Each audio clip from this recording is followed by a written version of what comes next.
Bismillah. Assalamualaikum warahmatullahi wabarakatuh.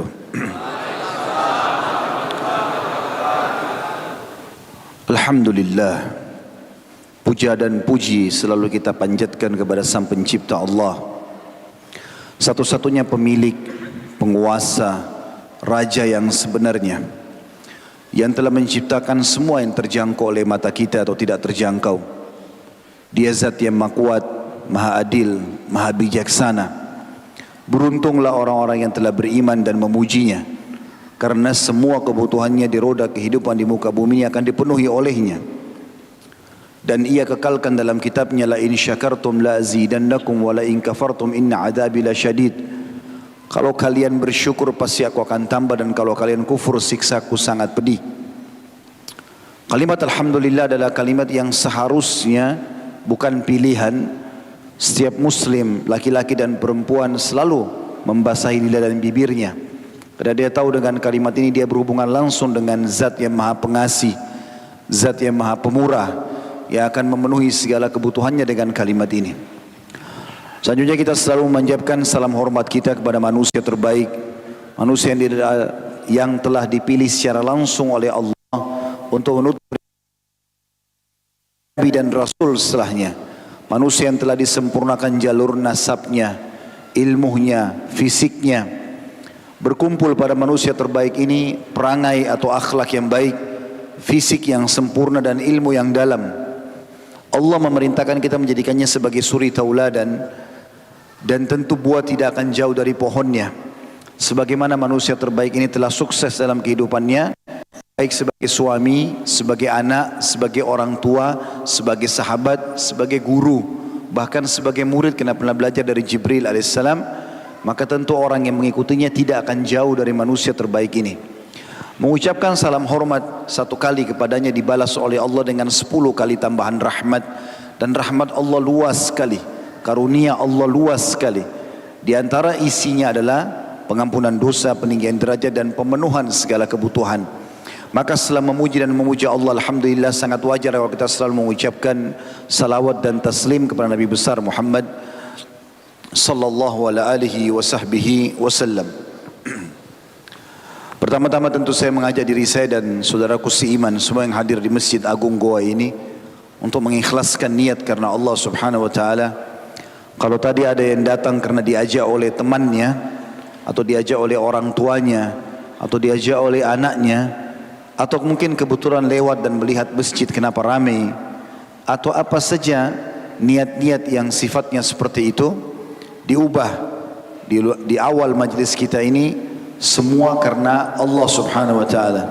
Kita hadir di masjid ini karena ingin mengetahui hukum-hukum dan syariatnya, dan majlis ilmu diberkahi oleh Allah Subhanahu wa taala. Ikhlas ini akan membuat ini semua, duduknya kita sekian jam mendengarkan ceramah ini, saya menyampaikan dan anda mendengar, akan menjadi pahala yang akan ditimbang nanti pada hari kiamat.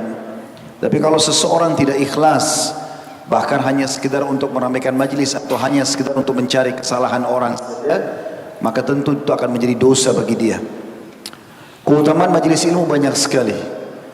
Renungi teman-teman sekalian, duduk sejenak seperti ini. Dalam hadis Hasan, Nabi SAW mengatakan siapa yang ikhlas keluar menuntut ilmu, maka diberikan pahala haji yang lengkap. Haji biayanya besar, waktu yang dibutuhkan lama, pengorbanan waktu dan biaya itu besar sekali. Tapi kita bisa dapatkan setiap saat bila anda menghadiri majlis ilmu, ikhlas karena Allah. Kita akan mendapatkan rahmat dan karunia dari Allah.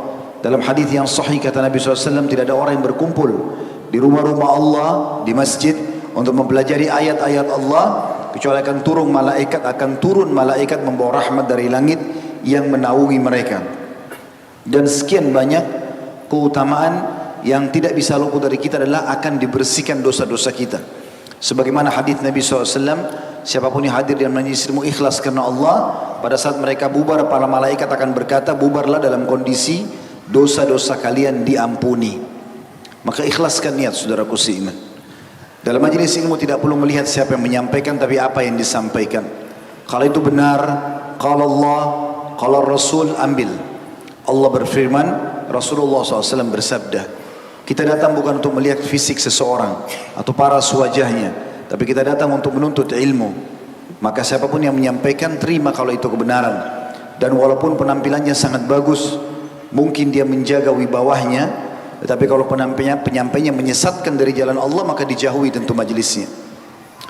Kemudian selanjutnya saya akan berterima kasih kepada Pak Bupati dan juga para jajarannya dan seluruh pengurus masjid Goa ini dan seluruh teman-teman tim dan juga kaum muslimin yang sudah hadir di sini. Tidak mungkin setelah Allah SWT majelis ini bisa terbentuk kecuali dengan partisipasi kita semua. Semoga ini menjadi tambahan amal di timbangan amal pada hari kiamat insyaallah. Judul kita pada malam ini teman-teman sekalian, Allah awal dan akhir tujuanku. Kita akan buka materi ini dengan seorang Arab Badui yang pernah ditanya, bagaimana engkau bisa mengenal Tuhanmu sementara kamu tinggal di padang pasir? Seakan-akan penanya ini ingin mengatakan, kalau orang tinggal di kota, mungkin kalau zaman sekarang ada teknologi, banyak ulama yang mengajar, banyak buku-buku yang diterjemahkan, mungkin lebih mudah orang mengenal Allah. Jadi seakan-akan pertanyaan terarah ke sana. Tapi tentu tidak dijelaskan seperti itu, hanya dikatakan telah ditanyakan kepada seorang Badui, bagaimana kau bisa mengenal kalau Tuhanmu itu ada? Maka dia mengatakan, bukankah jejak kaki menunjukkan tentang adanya orang yang pernah melangkah? Dan bukankah kotoran hewan menunjukkan ada hewan yang pernah mampir ke situ?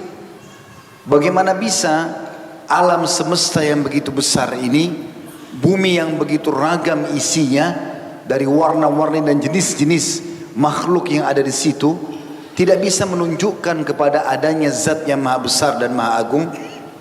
Artinya orang Badui ini, dia mengenal Tuhannya Allah dengan fitrahnya. Karena memang dasarnya saudaraku seiman, kita ini sebelum lahir di muka bumi ini, ruh kita sudah diberikan kesaksian oleh Allah. Allah katakan dalam Al-Quran, a'udzubillahi minasyaitonirrajim, Allah menanya ruh-ruh itu, alastu birabbikum? Qalu bala syahidna. Ruh-ruh itu ditanya oleh Allah, bukankah aku Tuhan kalian sebelum kita lahir di muka bumi ini? Maka kita semua mengatakan, memberikan kesaksian, iya, dan kami menjadi saksi atas itu semuanya. Selama manusia masih dalam fitrahnya, tidak dirusak dengan fenomena-fenomena, terutama di zaman kita sekarang dengan cuplikan-cuplikan film yang merusak akidah. Akhirnya muncul keyakinan tentang adanya Tuhan seperti batu, pohon, atau mungkin yang lainnya seperti jin, air, api. Bahkan ada yang menyembah hewan, menganggap sapi adalah Tuhan. Ada yang lebih parah, menganggap kemaluan perempuan sebagai Tuhan, karena dianggap manusia keluar dari tempat itu.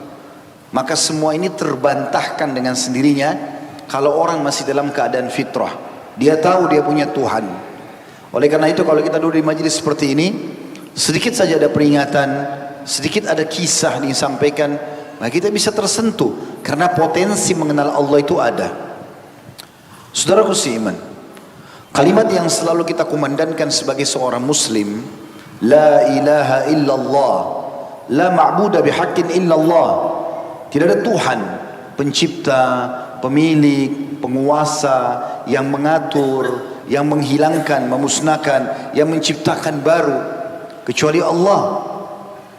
Tidak akan pernah keluar buah jeruk misalnya dari tangkainya, dari kecil sampai matang, kecuali dengan izin penciptanya. Dan kalau ada orang yang pernah mengaku sebagai pencipta pun, coba suruh dia buat kulitnya jeruk saja, tidak usah jeruknya, atau coba dia tancapkan kembali jeruk yang sudah dipetik, bisakah dia tancapkan kembali ke tangkainya? Belum pernah ada yang mengaku Tuhan selain Allah Subhanahu wa taala mampu membuktikan kalau memang dia pencipta. Terlalu banyak fenomena berhubungan dengan masalah ini. Yang paling fenomenal adalah Fir'aun yang mengaku sebagai Tuhan, lalu kemudian terbantahkan karena dia sakit, dia lapar, dia haus, bahkan dia meninggal dunia. Dan Allah Subhanahu wa taala mengekalkan jasadnya untuk menjadi pelajaran buat kita semua. Kalimat la ilaha illallah ini yang akan membuat jiwa manusia tentram. Karena kita melihat ke arah manapun, kita tahu itu penciptanya Allah. Mau ke langit dengan semua fenomenanya, pergantian siang malam misalnya, hujan yang turun, kemudian burung-burung yang berterbangan, awan yang di sini ada gumpalannya, kemudian pindah ke sana, bintang-bintang yang gemerlapan di malam hari. Kemudian juga di bumi dengan semua fenomenanya, hewan-hewan dari serangga yang kecil, semut sampai kepada gajah yang besar, manusia dengan beragam macam jenis kulit, warna kulit, ada jenis kelamin, perbedaan jenis kelamin, ada beda postur tubuh, paras wajah, bentuk rambut dan segala macam. Kemudian juga tumbuh-tumbuhan dari yang kecil sampai yang besar. Semua ini sebanyak itu masih ada saja orang yang belum meyakini adanya sang pencipta Allah. Bagaimana bisa teman-teman sekalian bangunan masjid ini bisa ada tanpa ada yang membangunnya, tanpa ada yang merancangnya? Bahkan kalau tidak dirawat pun, ditinggalkan masjid ini misalnya tidak dipakai selama sebulan saja, sudah penuh dengan kotoran. Itu juga dengan rumah kita. Itulah keadaan contoh kecil tentang alam semesta ini. Kalau tidak ada penciptanya, tidak ada yang merawat, tidak ada yang mengurus, tidak ada yang terus membuat adanya perkembangbiakan, baik manusia, baik tumbuh-tumbuhan, baik hewan-hewan, maka akan habis semuanya ini. Allah ini akan menjawab sosok manusia yang masih bingung. Dari mana asal saya? Apa tujuan hidup saya? Kemana arah jalan saya setelah saya meninggal nanti? Kalimat la ilaha illallah ini yang membuat saudaraku seiman diciptakannya surga dan neraka, adanya balasan dari amal. Kalimat la ilaha illallah ini yang membuat para nabi dan rasul semuanya diutus. 124.000 nabi, diantaranya 313 rasul, dan yang wajib kita imani 25 nabi dan rasul, dan juga ada 4 atau 5 kitab yang memang Allah subhanahu wa ta'ala menyampaikan yang wajib diimani, walaupun ada kitab-kitab yang lain yang mungkin Allah belum menyampaikan kepada kita. Ada Suhuf Nabi Ibrahim, ada Taurat Nabi Musa, ada Zabur Nabi Daud, ada Injil Nabi Isa, ada Quran Nabi Muhammad alaihi wassalatu wassalam. Semua itu hanya karena ingin menyampaikan kepada kita bahwasanya hai manusia, kau lahir di muka bumi ini punya pencipta. Kita harus sadar teman-teman sekalian. Saya sering mengajak di pengajian saya untuk kembali mentadabburi ayat-ayat Al-Quran, terutama surah Al-Insan. Surah ini menceritakan tentang kita. Siapa kita sebenarnya? Kenapa kita ada di sini? Apa tujuannya? Apakah begitu saja kita diciptakan? Hanya untuk makan dan minum saja? Menikah dan bekerja, habis itu mati, hilang begitu saja kisahnya? Atau ada sesuatu yang besar di sini? Saya yakin teman-teman sekalian, kalau kita membuat sesuatu yang sederhana saja, misal kue, misal kita menulis sebuah tulisan kecil, saya yakin kita akan menjaga dan merawatnya supaya juga bisa dinikmati oleh orang lain atau diberikan penilaian paling tidak. Begitu dengan fenomena ini semua. Begitu besar fenomena yang luar biasa. Berapa banyak manusia saudaraku seiman yang unik sekali. Kita bicara zaman kita sekarang. Laptop yang ada di depan saya tidak asing bagi kita semua. Handphone yang kita pakai tidak asing bagi kita semua. Berapa banyak manusia yang terkagum-kagum dengan teknologi yang sederhana ini. Laptop ini, oh kecil seperti ini bisa nampung sekian ribu kitab, bisa nampung sekian banyak tulisan, bisa menyimpan dengan memorinya, bisa merekam, bisa memoto, bisa menyimpan. Begitu juga dengan handphone kita, bisa dimasukkan di kantong, kita bisa tonton apa saja, kita bisa bicara dengan orang di ujung dunia. Teknologi ini membuat manusia zaman sekarang terkagum-kagum dengan luar biasa. Mereka bahkan mengatakan hebat nih orang yang menemukannya. Ini hebat keluaran baru. Oh merek ini terkenal, harganya mahal pun dikejar. Hanya karena ada tambahan fasilitas 1 atau 2 saja. Bahwasanya teknologi yang ada ini, kalau kita review kembali, maka umumnya manusia yang menemukan teknologi ini kembali kepada makhluk yang ada di muka bumi ini. Semua yang berhubungan dengan masalah memori yang muncul sekarang, laptop, handphone, ya, Semua itu dilihat dari akal manusia. Saya pernah nonton sebuah cuplikan ilmiah, dari mana asalnya orang berpikir untuk membuat memori. Ternyata dilihat dari manusia. Manusia membuat sendiri itu belajar dari manusianya sendiri. Kenapa bisa kita pada saat datang ke sebuah tempat, lalu kita melihat sekali saja, mata kita ini menjadi kamera tercanggih di dunia.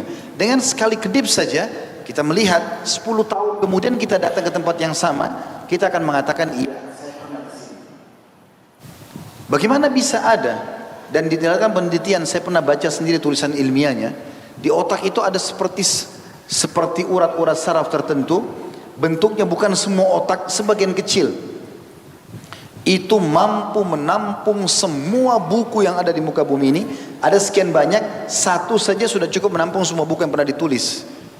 Memori yang ada di otak manusia luar biasa. Jadi laptop ini bagian dari kecil dari yang sudah Allah ciptakan. Allah mengilhamkan kepada manusia supaya faham, oh ini caranya bisa buat seperti ini. Coba review kembali, Anda sekarang bisa awal mula munculnya pesawat. Saya buktikan secara ilmiah, saya ikutin, saya baca, saya lihat tontonannya, itu beranjak daripada para ilmuwan menemukan melihat burung yang terbang. Bukankah burung sudah ada dari sebelum manusia lahir? Sebelum Nabi Adam alaihissalam diciptakan, teman-teman sekalian, diturunkan di muka bumi ini, burung itu sudah ada. Tumbuh-tumbuhan sudah ada. Manusia itu makhluk Allah terakhir yang Allah ciptakan. Gitu. Yang lain sudah ada sebelumnya. Bukankah Nabi Adam alaihissalam pada saat diciptakan iblis sudah ada? Sehingga iblis tidak mau sujud dan dia sudah hidup di muka bumi, serta bumi ini sudah ada Allah ciptakan. Makanya kalau ditemukan fosil-fosil hewan sekian juta tahun yang lalu, masuk akal semua itu. Memang sudah ada sebelumnya. Maka bagaimana manusia bisa melupakan fenomena-fenomena yang sangat besar, kemudian mereka melupakan asal muasalnya. Kalimat la ilaha illallah ringkasan, tidak ada Tuhan dan pencipta kecuali Allah, membuat kita punya jawaban. Kalau kita kembali teman-teman sekalian, oh ternyata kita diciptakan karena ada ini, ada ini, ada ini. Diciptakan dari awal, orang beriman sudah tahu Nabi Adam diciptakan dari tanah. Surah Al-Baqarah menjelaskan dengan cara lengkap. Kemudian diciptakan istrinya Hawa dari tulang rusuknya. Kemudian berkembang biaklah surah An-Nisa ayat 1 menjelaskan masalah itu. Kemudian terus syariat dan hukum mulai diterapkan selama di dunia ini. Mana halal, mana haram. Terus saja Allah sampai pada saat malaikat maut datang mencabut ruh, bagaimana keadaan orang yang husnul khatimah, su'ul khatimah, yang matinya baik, matinya buruk. Kemudian bagaimana kehidupan alam barzah, kuburan bisa jadi lubang lebih lubang neraka atau taman dari taman surga, dan bagaimana caranya membuat itu semua ada dipandu. Begitu juga pada saat nanti ada kebangkitan di hari kiamat, timbangan amal baik, amal buruk. Kemudian juga ada surga dan neraka. Surga dan neraka itu secara rinci, dari tanahnya surga, batu-batunya, tumbuh-tumbuhan, kemudian warna tumbuh-tumbuhannya sendiri, jenis buah-buahannya, pakaiannya, istanahnya, dipan-dipannya, permadaninya, bantal-bantalnya. Anda kalau balik kembali surah Ar-Rahman, surah Al-Waqiah, itu sangat jelas masalah surga. Sampai kita seakan-akan lihat depan mata, bidadarinya sampai dengan kecantikannya dan bentuk-bentuknya, kemudian bidadarahnya digambarkan seperti mutiara yang bertebaran, dan sekian banyak hal. Neraka juga begitu, siksaan Allah sudah sampaikan. Ini loh siksaan yang paling rendah seperti ini, siksaan yang paling berat seperti ini. Sampai kata Nabi SAW, orang yang paling rendah siksaannya di neraka nanti adalah orang yang diberikan sandal dari api neraka, yang karena panasnya membuat otaknya mendidih. Artinya disampaikan semua secara rinci. Dan Allah sudah, dan Rasulnya juga SAW sudah menyampaikan cara menjadi surga, di neraka juga ada. Tinggal bagaimana orang memilih semua itu. Bagaimana manusia bisa melupakan semua ini? Semua yang dianggap sekarang teknologi canggih ternyata ditemukan dari makhluk Allah yang sudah ada. Allah menyiapkan semua fasilitasnya. Entah nanti Allah akan ajarkan hamba-hambanya apalagi ke depannya. 10 tahun, 20 tahun, 30 tahun ke depan, kita tidak tahu. Allah subhanahu wa ta'ala belum memberikan sebagian kecil dari ilmunya. Allah itu alim, zat yang maha mengetahui segala satunya. Dan Allah tidak mengajarkan kecuali sebagian kecil saja. Bahkan Nabi Muhammad SAW pun Allah jelaskan dalam Al-Quran, hanya disampaikan kepada beliau sebagian kisah para nabi-nabi, belum semuanya. Begitu juga pada saat Allah SWT ceritakan tentang Yusuf alaihissalam. Dalam surah Yusuf Allah mengatakan kepada Nabi Muhammad SAW, kau tidak pernah ada hadir di situ hai Muhammad, pada saat saudara-saudara Yusuf membuat makar untuk membuangnya ke dalam sumur. Tapi Allah memberitahukan berita itu. Sampai Nabi SAW waktu menceritakan tentang Nabi Musa dan Nabi Khidir, pada saat pertemuan mereka terjadi, panjang lebar hadisnya tentang bagaimana Nabi Khidir melubang kapal, kemudian bagaimana membunuh anak kecil, bagaimana juga dia memperbaiki tembok yang hampir rubuh dalam surah Al-Kahfi yang setiap Jumat kita disuruh baca. Maka setelah selesai, karena Nabi Khidir menolak Musa untuk mulai belajar lagi dengan beliau karena banyak pertanyaannya, maka Nabi Muhammad SAW mengatakan, semoga Allah merahmati Musa. Andai saja dia tidak banyak bertanya pada Khidir, maka kita akan banyak mengetahui ilmu Allah kepada Khidir. Artinya memang masih banyak kita belum tahu. Ini teman-teman sekalian, fenomena yang kita harus fahami di awal pembukaan materi kita. Kalau sebenarnya kita ini punya Tuhan Allah, kita punya tujuan dalam hidup ini, bukan begitu saja. Teman-teman sekalian, ayat Al-Quran saya akan buka dengan ini dalam surah Shad, surah nomor 38 ayat 27. Allah berfirman, dan ini dikekal ditelawakan oleh orang beriman.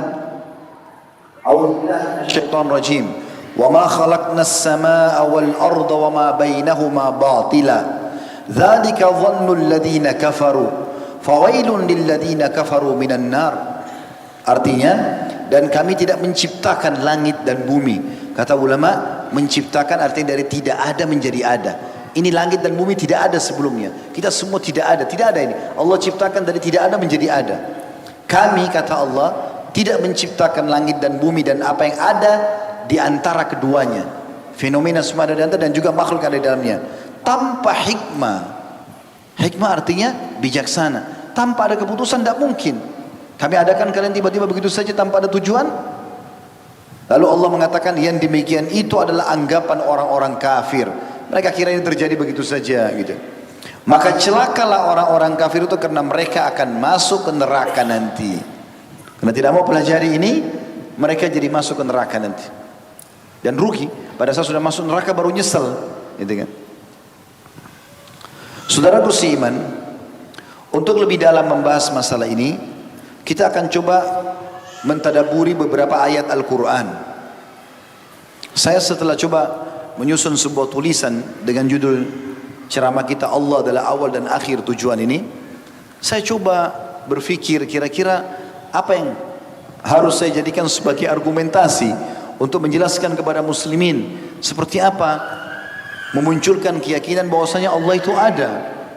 Maka setelah lama saya berputar-putar memikirkan masalah itu, kembali kepada sebuah jawaban sederhana, subhanallah, bahwasanya tidak ada yang bisa menjelaskan seperti Al-Quran. Al-Quran menjelaskan secara rinci siapa Allah subhanahu wa ta'ala.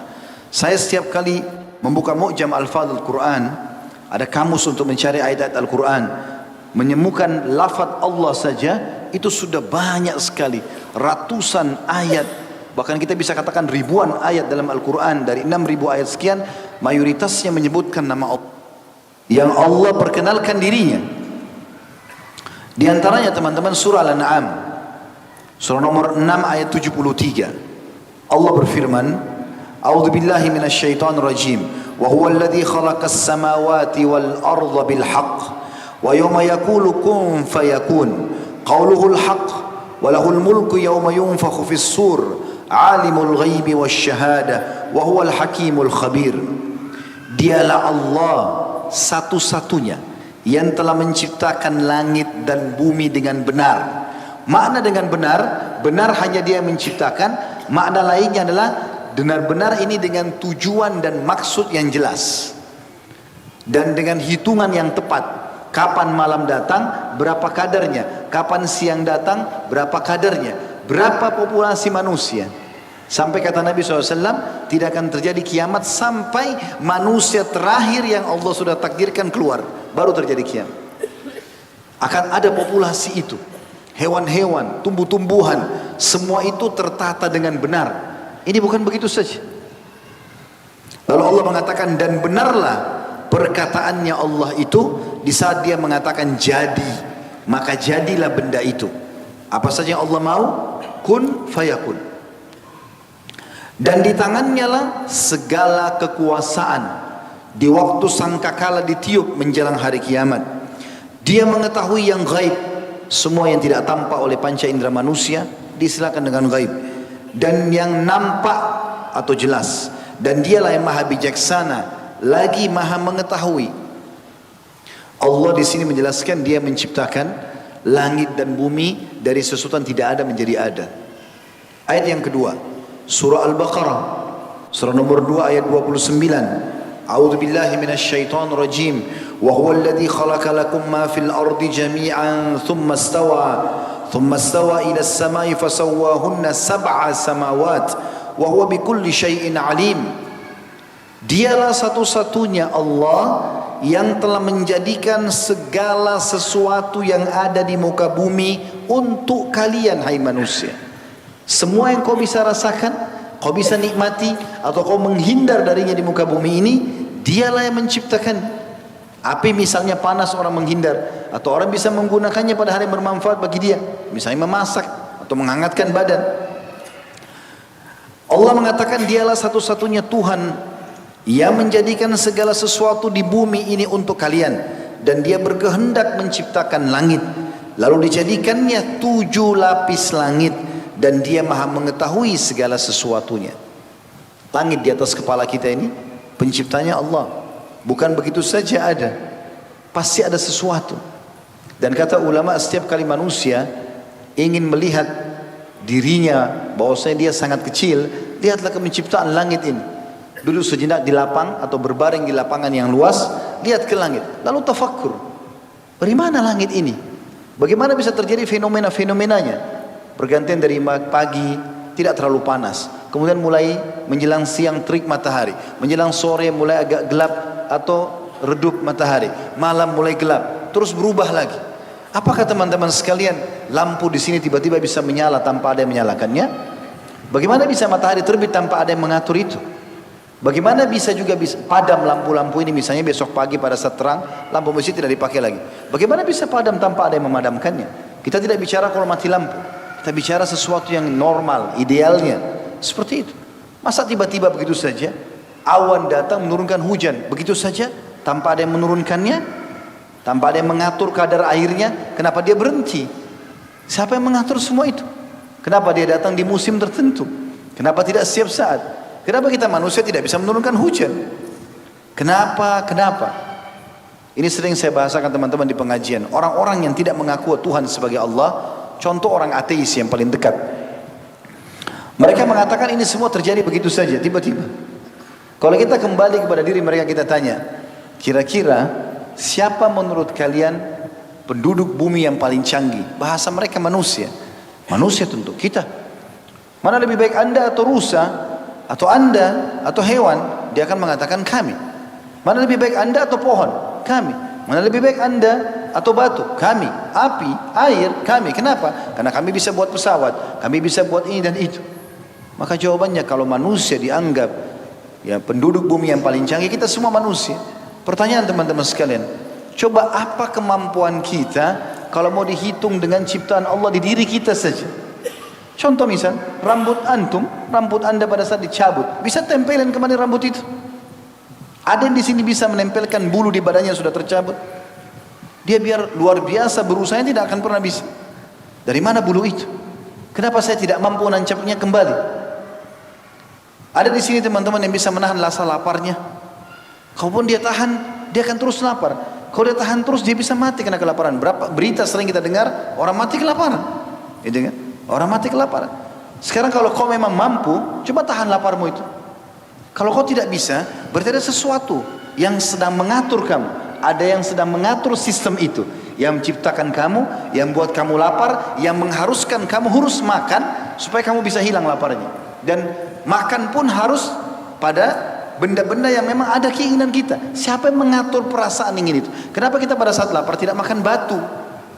Kenapa kita nggak makan tanah?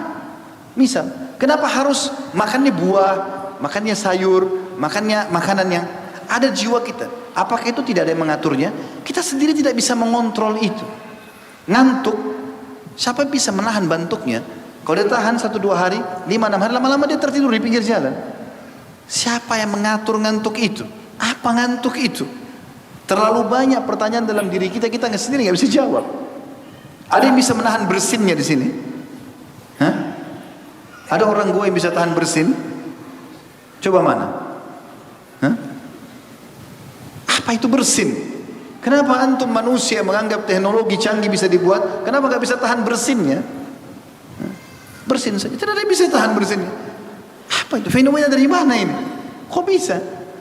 Manusia cuma adakan penelitian, oh ternyata bersin itu kalau sudah berkumpul kotoran di awal otak kita akan dikeluarkan dengan sistem tubuh sendiri. Siapa yang ciptakan sistem itu? Hah? Sekarang teman-teman sekalian, mohon maaf saya bahasakan ini. Kalau kita buang air besar, buang air kecil, siapa yang mengatur itu supaya mau ingin keluar kencing itu? Mau mengeluarkan buang air besar itu?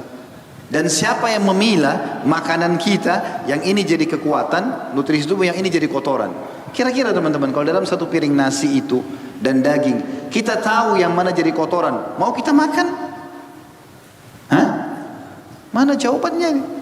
Masih hidup gak ini? Hah? Coba berpikir teman-teman. Memang malam ini materi kita harus mengajak untuk berpikir. Karena nanti kalau antum sampai pada titik yang saya inginkan, dengan izin Allah SWT tentunya, maka nanti sholat akan lebih khusyuk. Kita jadi tahu, oh ini sholat ada yang sedang saya hadapin. Hasan radhiyallahu anhu, cucu Nabi SAW itu kalau masuk masjid, mukanya memerah kayak orang ketakutan. Ditanya sama orang sekitarnya, kenapa anda wahai Hasan? Dia bilang, apa kalian tidak tahu saya akan masuk ke rumahnya siapa?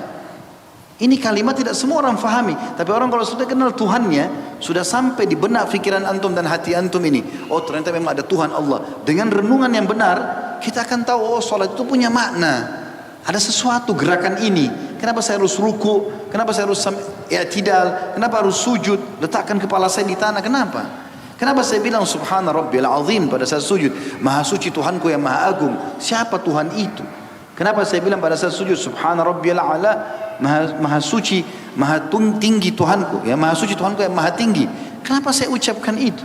Siapa yang ajarin ini? Kenapa harus diucapkan seperti ini? Renungi semuanya. Maka kita akan sampai ke poin itu nanti teman-teman sekalian. Allah mengatakan dalam kembali Al-Baqarah 29 tadi, dialah satu-satunya Tuhan yang telah menjadikan semua yang ada di bumi ini untuk kalian. Maksudnya untuk kalian berpikir, kalian punya Tuhan. Dan dia berkehendak menciptakan langit. Dia mendirikan langit-langit ini. Dan dia menciptakannya 7 lapis langit. Dia maha mengetahui segala sesuatunya. Kita sekarang tidak tahu di tembok masjid ini berapa ekor semut yang ada. Kita bahkan tidak tahu air yang kita minum tadi yang mana jadi bagian tubuh kita yang mana akan dikeluarkan dalam air seni. Tapi Allah pencipta mengetahui semuanya. Itulah sifat kausalitasnya sang pencipta Allah. Ayat yang ketiga, Al-Baqarah surah nomor 2 ayat 164. A'udzubillahi minasyaitonirrajim. Allah menyuruh kita berpikir. Berpikir wahai saudaraku. Berpikir. Jadi jangan cuma sekedar tahu makan. Cari tahu kenapa makanan itu ada, siapa yang buat. Kenapa ada anggur dengan begitu penataan di tangkainya. Kenapa jeruk warnanya oranye? Siapa yang buat itu? Kenapa rasanya begitu? Kenapa pisang warnanya kuning? Siapa yang buat kulitnya lembut begitu, isinya begitu enak, lembut? Dan kenapa tidak pernah habis? Begitu saja kah? Oh ada petani Ustaz. Berapa banyak petani? Hasil penelitian teman-teman, di hutan itu lebih banyak buah-buahan daripada yang manusia tanam. Lebih banyak, tidak ada yang urus. Hewan-hewan yang dirawat oleh manusia, diternak, itu lebih sedikit jauh dibandingkan di hutan. Pernah lihat cuplikan enggak? Yang sering ada orang-orang ambil untuk penelitian ilmiah, kamera dari atas, hewan-hewan, kuda liar di hutan, ribuan ekor lari, enggak ada yang urus. Hidup begitu saja di alamnya. Dari mana semua itu? Mungkin kita cuma ternak berapa ekor kuda, berapa ekor sapi, berapa ekor kambing. Allah berfirman, Al-Baqarah 164. A'udzubillahi minasyaitonirrajim. Inna fi khalqis samawati wal ard wa ikhtilafil laili wan nahar wal fulki allati tajri fil bahr wal fulki allati tajri fil bahri bima yanfa'un nas. Saya ulangi ayatnya. Inna fi khalqis samawati wal ardi wa ikhtilafil laili wan nahar wa ikhtilafil laili wan nahari wal fulki allati tajri fil bahr wal fulki allati tajri fil bahri bima yanfa'un nas wa ma anzalallahu minas sama' وما أنزل الله من السماء من ماء فأحيا به الأرض بعد موتها وبث فيها من كل دابة وتصريف الرياح wa tasrifir riyahi was sahabil musakhkhari bainas sama'i wal ardi la ayatin liqaumi yaqilun. Allah bilang, sesungguhnya dalam penciptaan langit, duduk renungi langit itu, lihat pergantian fenomena-fenomenanya, dan bumi, semua yang ada di muka bumi ini, silih bergantinya malam dan siang. Tadi saya sudah kasih contoh-contoh bahtera yang berlayar di laut, membawa apa yang berguna bagi manusia, dan apa yang Allah turunkan dari langit berupa air, hujan.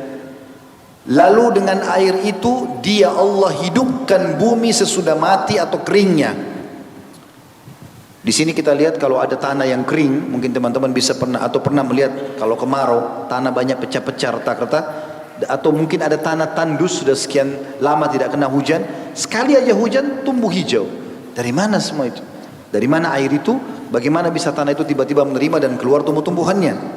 Allah bilang, dia yang telah menurunkan air dari langit dan dia hidupkan bumi sesudah mati, dan dia sebarkan di bumi itu segala jenis hewan dan pengisaran angin dan awan. Jadi semua serangga sampai gajah yang besar, dengan warnanya, dengan fisiknya, dengan sistem pencernaan, sistem pertahanannya, segala macam, itu adalah Allah menciptakan. Dan pengisaran angin, juga awan, ada angin yang kencang, ada angin yang halus, ya, lembut, dan awan yang dikendalikan antara langit dan bumi, sebentar berkumpul di sini, sebentar pindah ke sana. Sungguh semua itu terdapat tanda-tanda keesaan dan kebesaran Allah bagi kaum yang mau memikirkannya. Baik, karena sudah masuk waktu Isya, kita salat Isya dulu insyaallah, baru kita lanjutkan nanti setelah itu. Subhanakallahumma bihamdika asyhadu an la ilaha illa anta astaghfiruka wa atubu ilaik. Wassalamualaikum warahmatullahi wabarakatuh. Waalaikumsalam warahmatullahi wabarakatuh. Alhamdulillah wassalatu wassalamu ala Rasulillah. Segala puji dan puja kehadirat Allah, juga salawat dan taslim kepada Nabi besar Muhammad sallallahu alaihi wasallam. Melanjutkan tadabbur ayat kita, dan kita lanjutkan insyaallah di surah Ali Imran, surah nomor 3 ayat 190 sampai 91. Ali Imran surah nomor 3 ayat 190 sampai 191. A'udzu billahi minasyaitonir rajim. Inna fi khalqis samawati wal ardi wa ikhtilafil laili wan nahari laayatin liulil albab الذين يذكرون الله قياما وقعودا وعلى جنوبهم ويتفكرون في خلق السماوات والأرض ربنا ما خلقت هذا باطلا سبحانك فقنا عذاب النار. Sesungguhnya dalam penciptaan langit dan bumi, semua yang bisa kita lihat dan tidak kita lihat di langit dan di bumi, dan juga silih bergantinya malam dan siang, benar-benar terdapat tanda-tanda bagi orang yang berakal.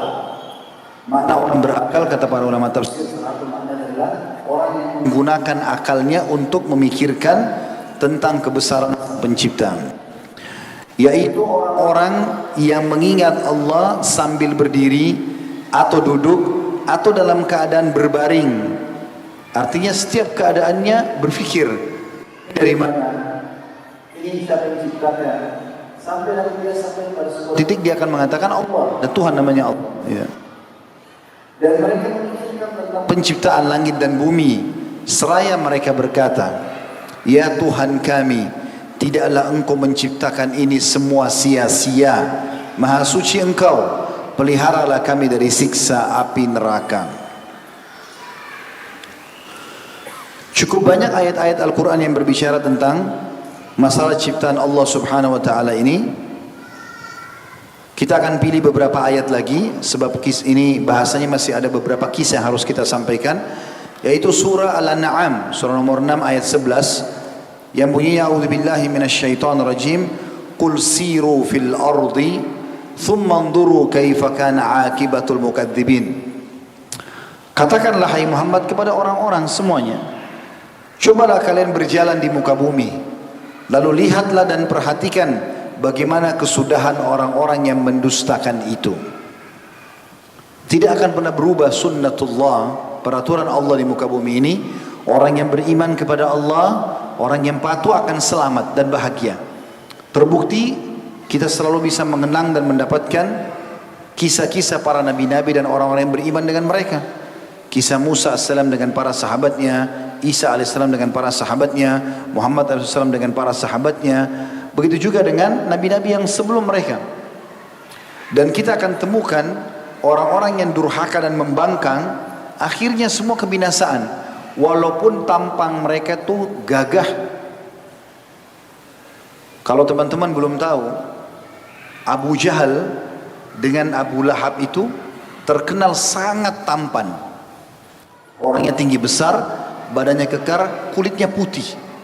Orang kalau lihat tampan, terkagum-kagum dengan ketampanannya, dengan kekar badannya, gitu kan. Tapi subhanallah meninggal dalam keadaan kafir. Tahu waktu Abu Lahab mati bagaimana? Itu paman Nabi SAW. Dia rupanya meninggal gara-gara dipukul dengan busur panah oleh istrinya Abbas, iparnya sendiri. Abbas itu adalah adik daripada Abu Lahab. Pada saat dia memarahi seorang budak yang dimiliki oleh wanita ini, Ummu Fadl namanya, maka Ummu Fadl berusaha memisahkan Abu Jahal supaya jangan pukul budaknya, tapi ternyata Abu Lahab tidak mau tahu. Maka akhirnya diambillah busur panah, dipukul ke kepalanya hingga luka, dan dia sakit 3 hari gara-gara itu di Mekah. Kemudian dia meninggal dunia. Apa yang terjadi waktu meninggal dunia teman-teman sekalian? Badannya membengkak, mengeluarkan bau yang sangat busuk, kulitnya semua rusak, sampai anak-anaknya aja nggak ada yang mau ngurus jenazahnya. Kalau antum kembali ke buku-buku sirah, termasuk ada kajian saya di YouTube, ada kajian sirah, bagaimana waktu Abu Lahab meninggal dunia setelah selesai perang Badr, maka anak-anaknya sampai melempari batu jenazahnya, ayahnya, karena mereka tidak mampu mendekat karena baunya dan takut tertular penyakit. Maka dilempari dengan batu, ditumpuk batu yang sangat tinggi sehingga dianggap itu sudah menjadi kuburannya. Begitu juga dengan Abu Jahal pada saat meninggal di perang Badr, kepalanya sampai dipenggal oleh Abdullah bin Mas'ud dan semua penuh dengan darah. Hilang semua ketampanan, kekayaan mereka, hilang semua. Artinya orang-orang yang mengikuti Allah sudah menjadi sunnatullah, tidak akan berubah, mereka selamat. Abu Bakar, Umar, Uthman, Ali, Talha, Zubair, sahabat-sahabat Nabi yang mulia. Di YouTube ada kurang lebih 40 sekian episode kita membahas masalah serial sahabat. Dan insya Allah akan terus berlanjut. Kita berharap bisa membahas semua sahabat dan sahabat Nabi ridwanullahi alaihim untuk mengambil pelajaran. Dan juga kisah orang-orang yang telah Allah binasakan banyak sekali. Kisah Abu Jahal, kisah Abu Lahab tadi, ada kisah Utbah, Syaibah, ada kurang lebih 70 jenazah orang-orang kafir Quraisy, tokoh-tokoh mereka yang dikubur oleh Nabi SAW di dalam sumur di Badr. Habis semua dengan kesombongan mereka dan kalimat, tidak ada kisahnya lagi, habis. Maka Allah mengatakan, coba jalan di muka bumi, lihat bagaimana akibat orang-orang yang mendustakan itu. Selain daripada kita disuruh berfikir penciptaan langit dan bumi, Allah juga menyuruh melihat akibat daripada perbuatan orang-orang tersebut. Juga Allah Subhanahu wa taala mengingatkan di dalam surah Al-An'am surah nomor 6 ayat 99, A'udzu billahi minasyaitonir rajim. Allah suruh kita berfikir lagi. Wa huwal ladzi anzala minas samaa'i ma'an fa akhrajna bihi nabata kulli shay'in fa akhrajna minhu khadiran nukhrij minhu habban mutarakiban wa minan nakhli min tal'iha kinwanun daniyatun wa jannatin min 'anabin waz-zaytuna والزيتون والرمان مشتبها وغير متشابه انظروا إلى ثمره إذا أثمر وينعي إن في ذلكم لآيات لقوم يؤمنون. Dan dialah Allah satu-satunya yang telah menurunkan air hujan dari langit. Air yang turun Allah yang mengatur kadarnya, di mana turunnya, ya. Lalu kami tumbuhkan dengan air itu segala macam tumbuh-tumbuhan yang kalian bisa lihat di muka bumi. Maka kami keluarkan dari tumbuh-tumbuhan itu tanaman yang menghijau. Kami keluarkan dari tanaman yang menghijau itu butir yang banyak, biji-biji buah-buahan. Dan dari mayang kurma menggurai tangkai-tangkai yang menjulai, dan kebun-kebun kurma atau kebun-kebun anggur. Ini teman-teman saya sarankan sebentar nonton YouTube cara memanen kurma. Ya, cara tercanggih sekarang itu mereka menggunakan seperti alat yang membawa mereka naik ke atas pohon itu, ya. Kemudian dipotong tangkai-tangkai, mayangnya itu banyak sekali buahnya. Jadi satu tangkai itu berat, kalau manusia angkat pun berat sekali. Maka satu pohon bisa menghasilkan sekian ratus kilo. Banyak. Allah jadikan itu tanda-tanda kebesarannya. Lihat tangkai-tangkai itu dan keluar buah-buahnya. Juga lihat kebun-kebun anggur dengan menggumpul di satu tangkai yang memiliki tangkai-tangkai ranting-ranting kecil, dan keluarlah banyak sekali buah-buah anggur itu. Dan kami keluarkan pula zaitun dan delima yang serupa dan tidak serupa. Maksudnya beda warna, beda rasa. Perhatikanlah kata Allah, semua buah-buahan itu di waktu pohonnya berbuah, dan juga perhatikan pada saat buahnya sudah sampai pada tingkat kematangan, sudah mau matang. Misalnya mangga dari kecil kemudian berwarna hijau, Allah sebutkan tadi berwarna hijau, kemudian mulai menjadi matang, berubah warna merah ataupun warna kuning misalnya. Allah mengatakan sesungguhnya pada demikian itu proses turun hujan, tumbuhan dari pohon yang kecil sampai menjadi besar, buah-buahnya dari biasa menjadi matang. Terdapat tanda-tanda kekuasaan Allah bagi orang-orang yang mau beriman.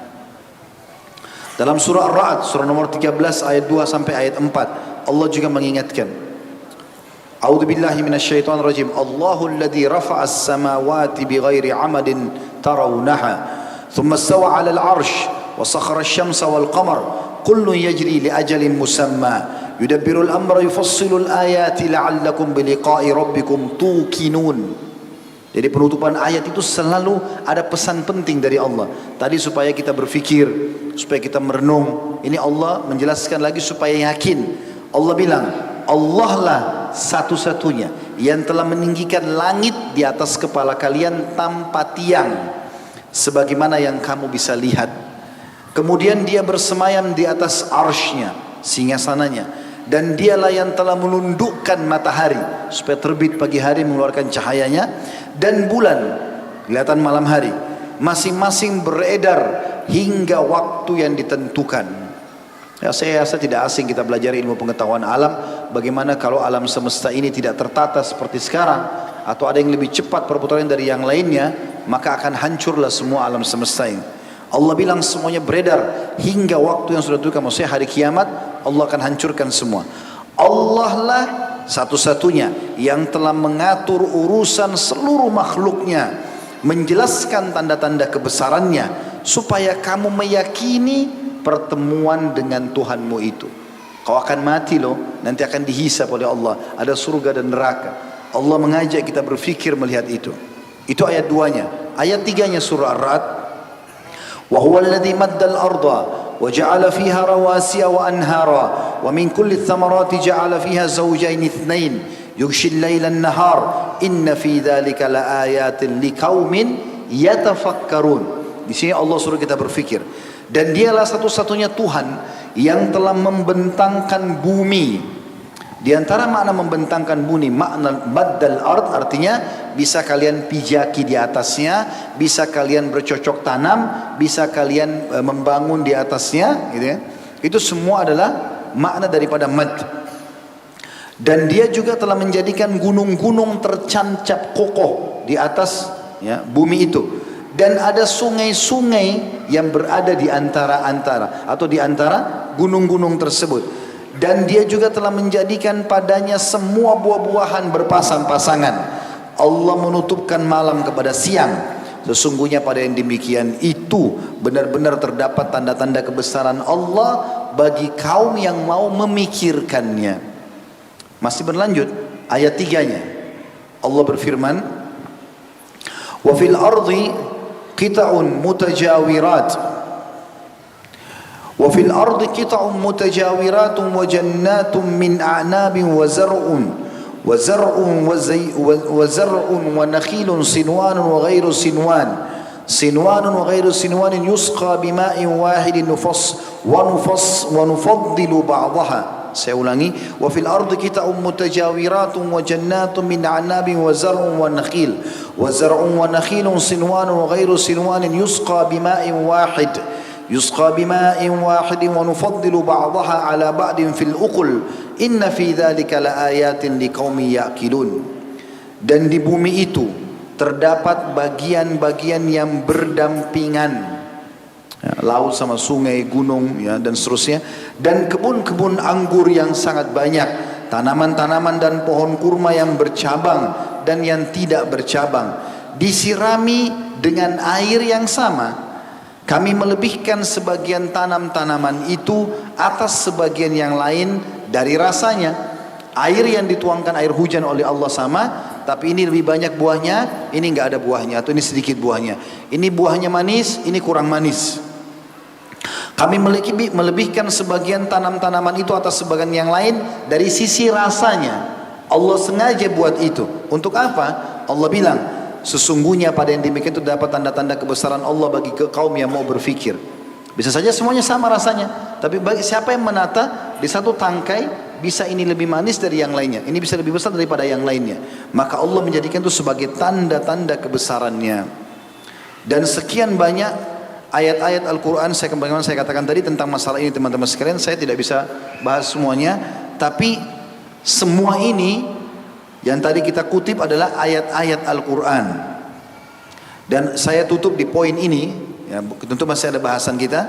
Di poin tadabbur ayat ini adalah surah Isra, surah nomor 17 ayat 9 sampai ayat 10. A'udzu billahi minasyaitonir rajim. Yang tadi kita ambil semua dari Al-Quran. Allah katakan, inna hadzal qur'ana yahdi lillati hiya aqwam wa yubashshirul mu'minin ويبشر المؤمنين الذين يعملون الصالحات أن لهم أجرا كبيرا وأن الذين لا يؤمنون بالآخرة أعتدنا لهم عذابا أليما.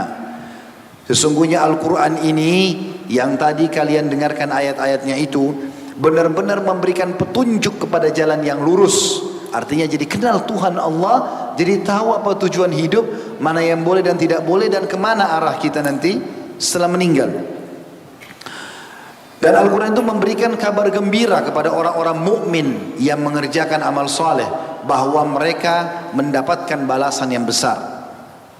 Nanti akan kita jelaskan di poin B. Ini tadi bahasanya yang pertama adalah tadabbur ayat. Kita akan jelaskan nanti tentang apa yang Allah janjikan kalau kita sudah beriman. Ada pahala yang besar. Seperti apa balasan pahala yang besar itu? Yang ke-10 atau ayat 10 maksud saya, ayat 9 sama 10, ayat 10 daripada surah Isra. Dan sesungguhnya orang-orang yang tidak beriman kepada kehidupan akhirat, tidak beriman pada Allah, tidak beriman adanya surga dan neraka, kami sediakan bagi mereka azab yang pedih. Semua ini teman-teman sekalian kita tadabburi bertujuan agar kita bisa mengenal Allah Subhanahu wa taala sebagai Tuhan, dan kita mengikuti tentu tentang masalah hukum-hukum dan peraturannya. Allah menyuruh kita mentadabburi banyak hal, diantaranya juga tentang masalah diri kita sendiri dan fenomena di sekitar kita, dan itu disebutkan dalam surah Az-Zariyat ayat 20 sampai 22. Ini kalau ada yang mau tadabbur nanti bisa dilihat insyaallah. Allah Subhanahu wa taala menjelaskan masalah itu juga dalam surah Al-Ghasyiyah 88 ayat 17 sampai ayat 26. Yang disayangkan sekali, bila seandainya ada orang yang telah lewat kepadanya ayat-ayat Al-Quran seperti ini, sudah diberikan segala macam contoh-contoh tapi juga tidak tersentuh, maka entah bagaimana lagi cara memberikan peringatan. Tapi sebagian ulama ada yang membahas, mengatakan andai saja ada orang bisa menerima dengan kupingnya pendengaran, karena Allah bilang yasma'un, mereka mendengar, ya. Afala yasma'un, tidakkah mereka mendengar? Kalau mereka bisa menangkap itu maka selesai. Allah SWT akan buka hatinya kalau dia mau mendengar dengan baik, maka dia bisa mengamalkan. Tapi kalau tidak, Allah datangkan fenomena-fenomena besar yang akhirnya nanti akan membuat sengsara pada diri orang ini. Karena nanti akan datang fenomena yang besar yang memaksa dia untuk bisa beriman kepada Allah. Misal datang penyakit yang berat, misal bangkrutnya usaha, misal dia dirampok, sesuatu yang besar. Nanti dengan itu yang membuat dia sadar kalau memang dia tidak mau mendengar ayat-ayat Allah Subhanahu wa taala.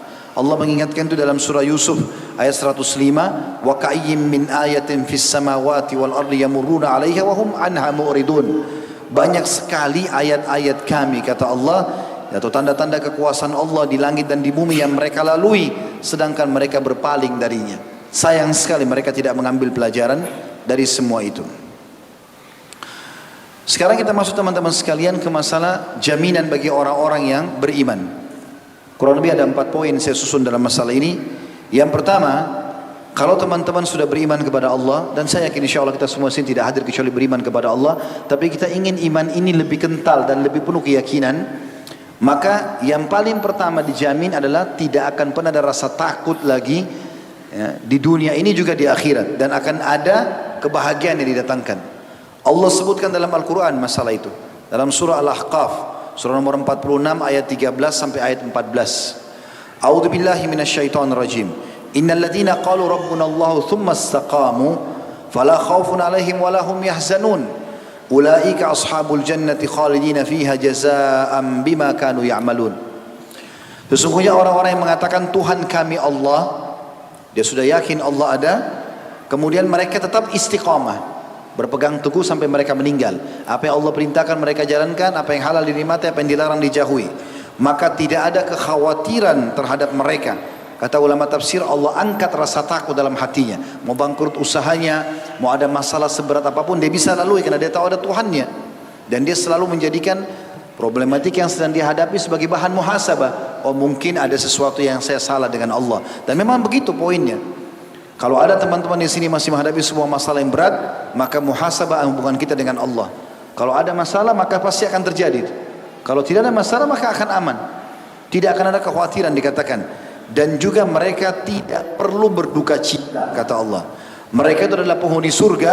Di dunia mereka bahagia, tidak ada kekhawatiran, tidak ada kesedihan. Dan di akhirat pun mereka akan menjadi penghuni surga. Mereka kekal di dalamnya sebagai balasan terhadap apa yang mereka kerjakan.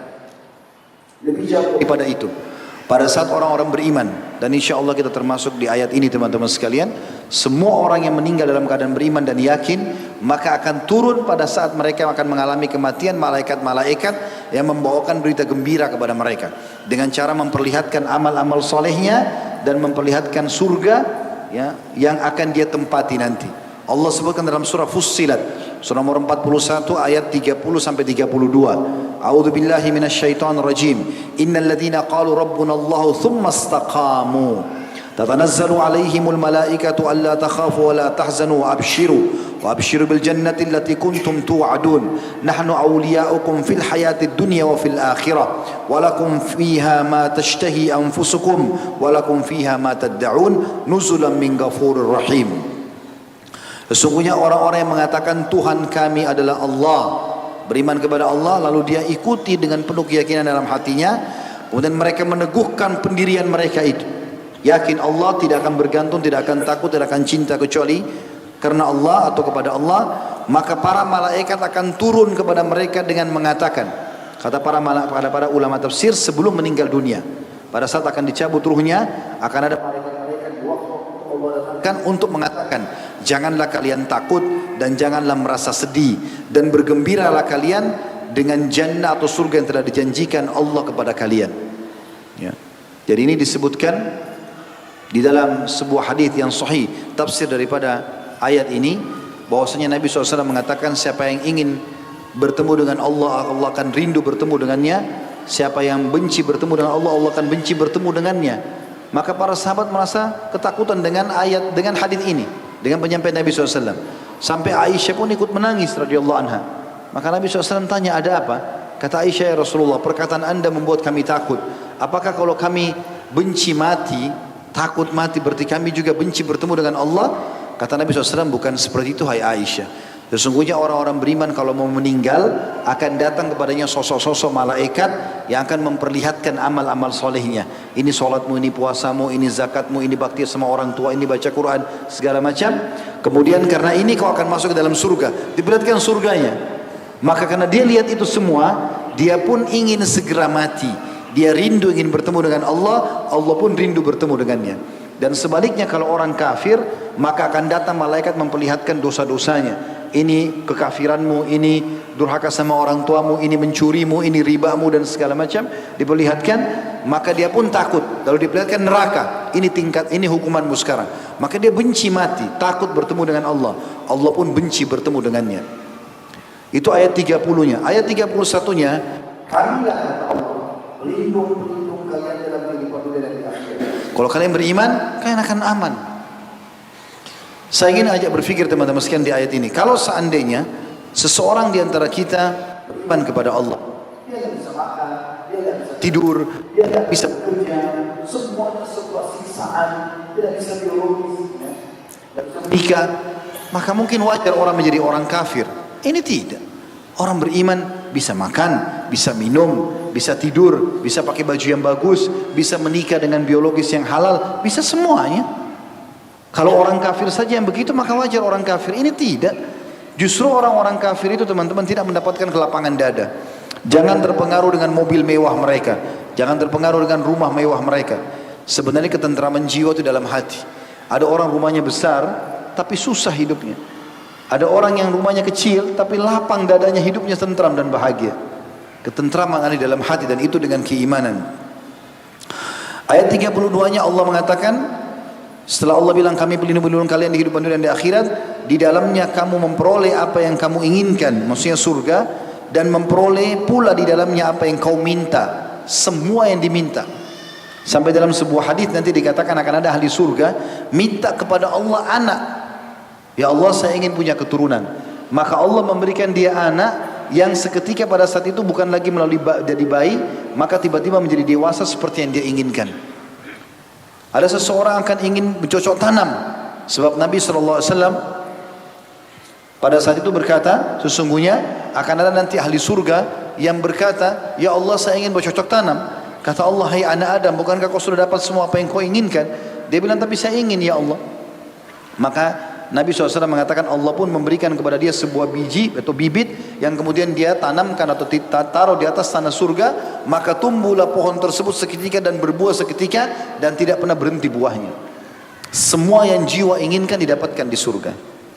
Makanya ada seorang yang bijak berkata, dunia ini selalu membutuhkan untuk berfikir. Kalau mau kerja berfikir, mau menikah berfikir, apa saja difikir. Tapi akhirat membutuhkan zikir. Maka jangan kau tinggalkan zikir hanya untuk berfikir. Artinya dahulukan akhirat. Semua kita kembalikan muhasabah kepada Allah Subhanahu wa taala. Nanti kan kita jelaskan di beberapa bahasan kita, banyak sekali kisah yang berhubungan dengan masalah itu insyaallah. Ada seseorang datang kepada Nabi SAW dalam hadis, dia berkata, wahai utusan Allah, sampaikan kepadaku satu perkataan saja yang bisa mengantarkan aku pada kebahagiaan dunia akhirat.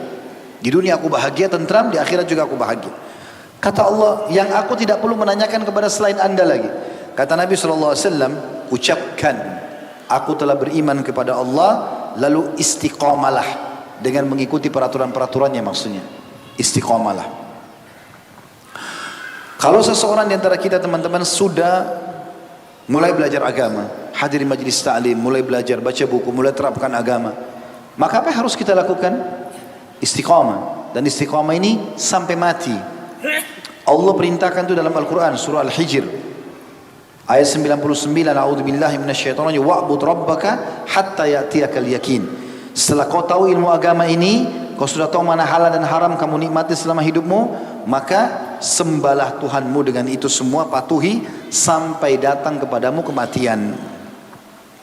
Jadi yang pertama, Allah Subhanahu wa taala berikan kebahagiaan dunia akhirat. Yang kedua, orang beriman, siapapun yang berusaha untuk mendapatkan keimanan itu, maka Allah akan kasih.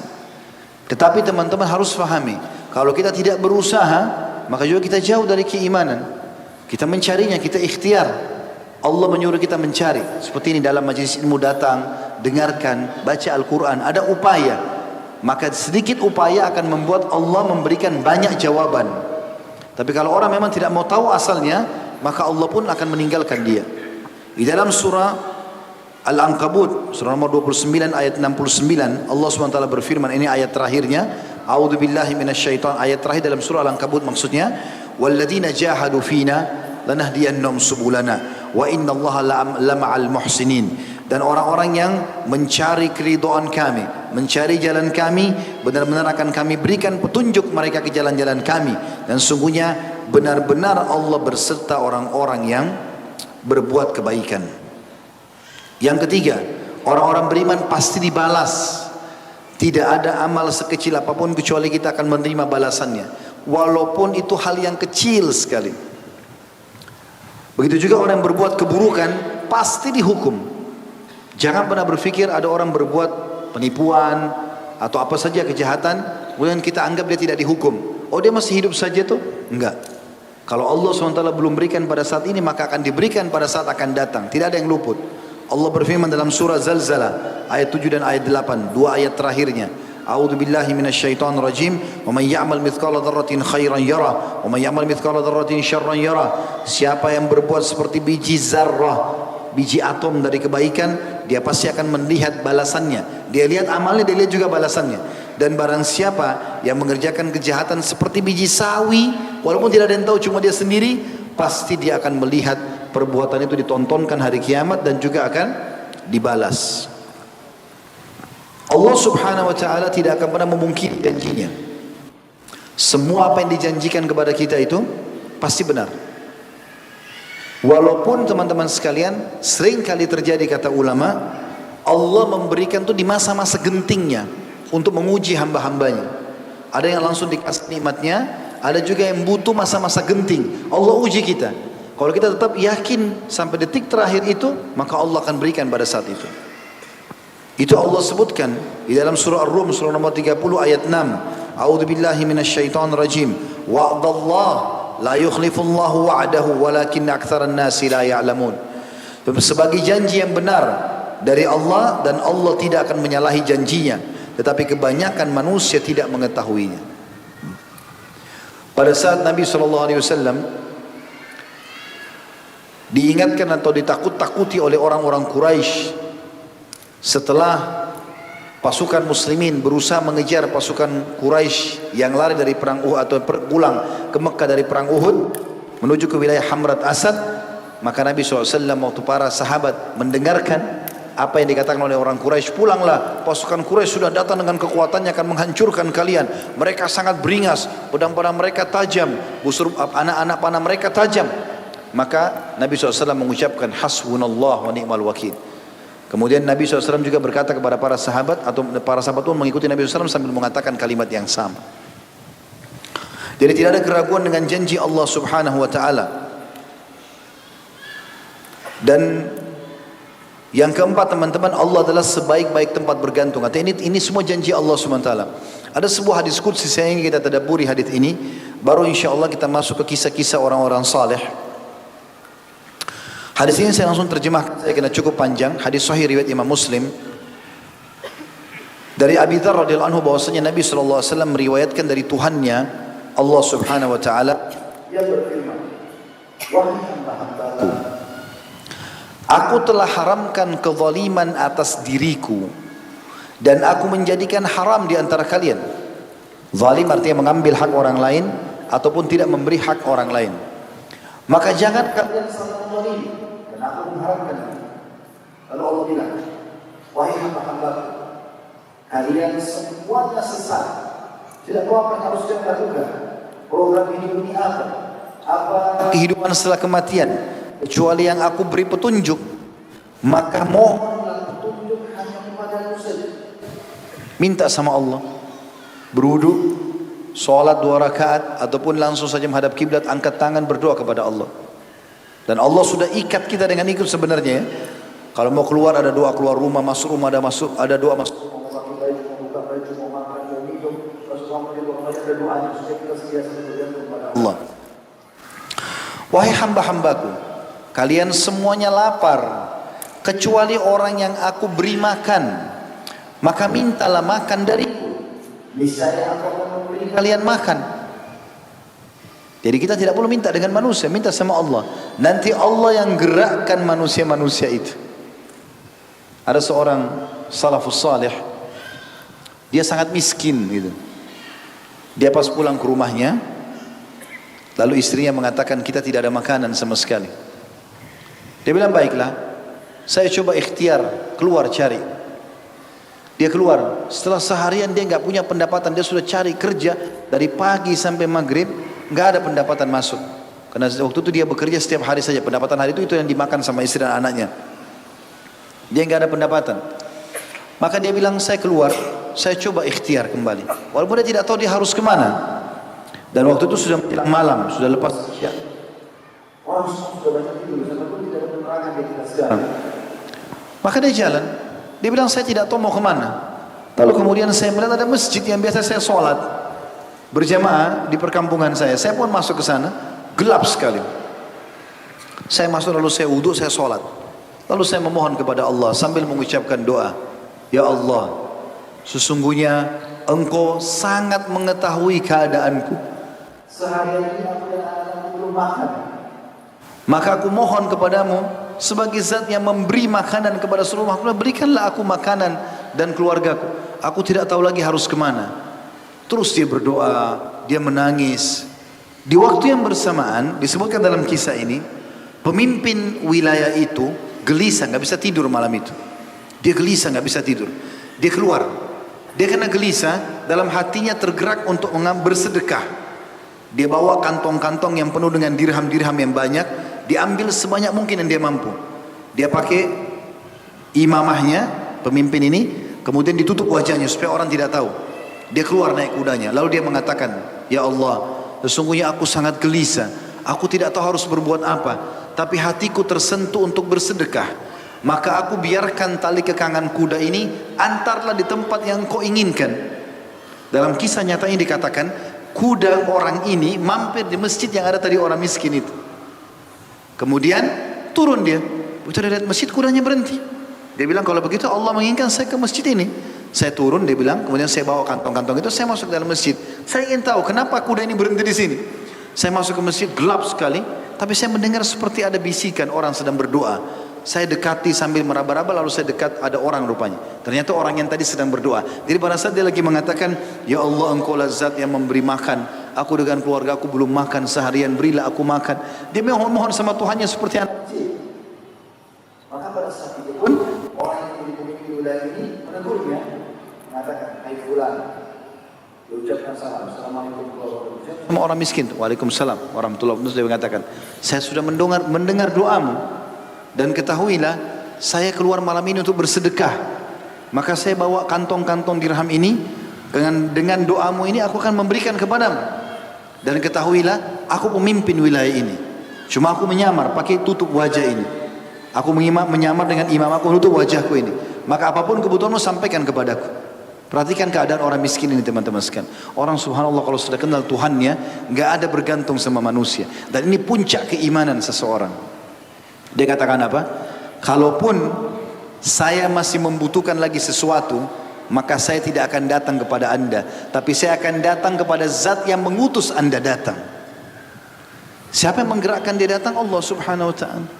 Seperti itu ya. Maka Allah mengatakan, wahai hamba-hambaku, kalian semua lapar kecuali orang yang aku beri makan, maka mintalah makan dariku. Ya Allah, lapar, berikan aku makan. Itu kan. Niscaya aku akan memberi makan atau memberi kalian makan. Wahai hamba-hambaku, kalian semuanya telanjang tidak berpakaian, kecuali orang yang aku berikan pakaian, maka mintalah pakaian kepadaku. Niscaya aku akan memberi kalian pakaian. Wahai hamba-hambaku, kalian selalu berbuat salah di malam dan siang hari, sedangkan aku mengampuni semua dosa. Sebesar apapun aku maafkan, maka mohonlah ampun kepadaku. Maka niscaya aku mengampuni kesalahan kalian. Kira-kira teman-teman setelah mendengar perkataan Allah yang mulia ini, untuk apa kita bergantung kepada selain Allah? Makanya judul kita Allah awal dan akhir tujuanku. Makanan dikasih, pakaian dikasih, kesalahan dimaafkan, apalagi gitu. Allah mengatakan lagi, wahai hamba-hambaku, sesungguhnya kalian tidak dapat berbuat sesuatu yang dapat merugikanku. Apapun yang kalian buat dari kejahatan tidak merugikan aku sama sekali. Dan juga kalian tidak dapat berbuat sesuatu yang dapat menguntungkanku. Kalian biar buat kepatuhan, tidak ada untungnya buat saya. Wahai hamba-hambaku, seandainya orang yang pertama dan terakhir dari kalangan jin dan manusia di antara kalian, semuanya memiliki hati seorang laki-laki yang paling bertakwa di antara kalian. Semuanya kita hatinya seperti Nabi Muhammad SAW, imannya luar biasa. Maka hal itu tidak akan menambah sedikit pun dari kerajaanku. Gak ada pengaruhnya sama Allah. Allah zat yang maha kaya, minta apapun selama bukan haram Allah kasih, walaupun mustahil di mata manusia. Wahai hamba-hambaku, lanjutan hadisnya, seandainya orang yang pertama dan terakhir dari kalangan jin dan manusia di antara kalian, semuanya memiliki hati seorang laki-laki yang paling jahat di antara kalian, seperti Fir'aun semuanya, mengaku Tuhan, maka hal itu tidak akan mengurangi sedikit pun dari kerajaanku. Biar orang buat kejahatan bagaimanapun, tidak akan mempengaruhi kerajaan Allah. Wahai hamba-hambaku, seandainya orang yang pertama dan terakhir dari kalangan jin dan manusia di antara kalian semuanya berdiri di atas satu bidang tanah, lalu mereka semua memohon kepadaku, lalu masing-masing aku kabulkan permintaannya. Semua jin miliaran jumlahnya, semua manusia miliaran jumlahnya, semua aku kasih. Maka niscaya, lalu aku kabulkan masing-masing permintaan, niscaya hal tersebut tidak akan mengurangi apapun yang ada di sisiku, melainkan sebagaimana jarum yang dimasukkan ke dalam samudra lalu diangkat kembali. Artinya tidak ada mengurangi kekerajaan dan kekayaan Allah. Wahai hamba-hambaku, sesungguhnya ia hanyalah amal perbuatan kalian. Salat, puasa, zakat, bakti sama orang tua, amal-amal yang aku buatkan untuk kalian, kata Allah. Dan aku menghitungnya, menilai itu, untuk kemudian aku balas kepada kalian kembali, supaya kalian dapat manfaatnya. Fahami kalimat ini teman-teman sekalian. Karena banyak orang sholat seakan-akan Allah butuh sholatnya, maka dia hanya seperti orang store sholat, datang Allah Akbar, Assalamualaikum warahmatullah, udah sholat sudah, sebatas itu. Dia tidak tahu sebenarnya Allah tidak perlu. Yang perlu sholat itu siapa?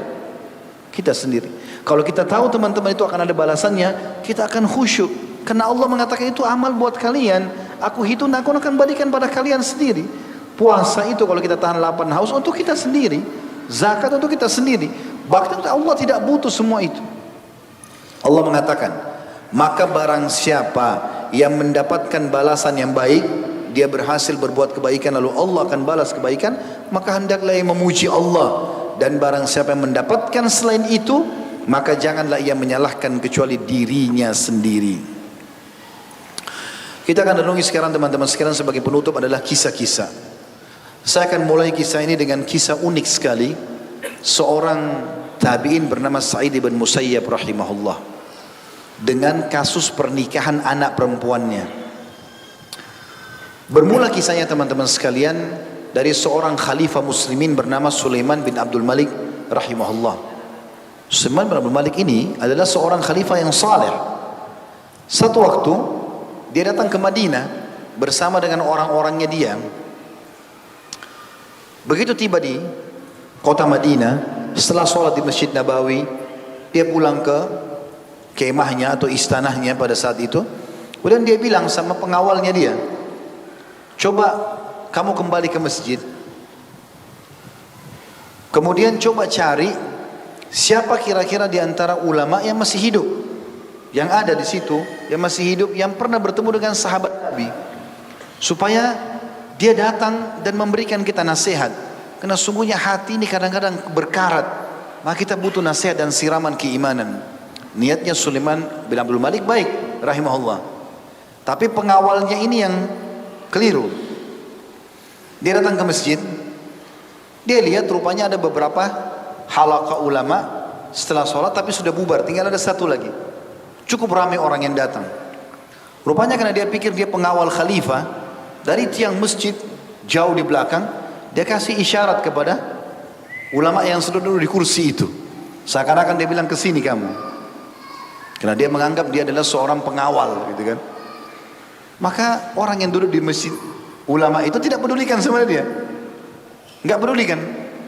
Lalu kemudian dia datang ke dekati, kemudian dia mengatakan, kata pengawal ini, tidakkah engkau melihat aku memberikan kau isyarat dari jauh?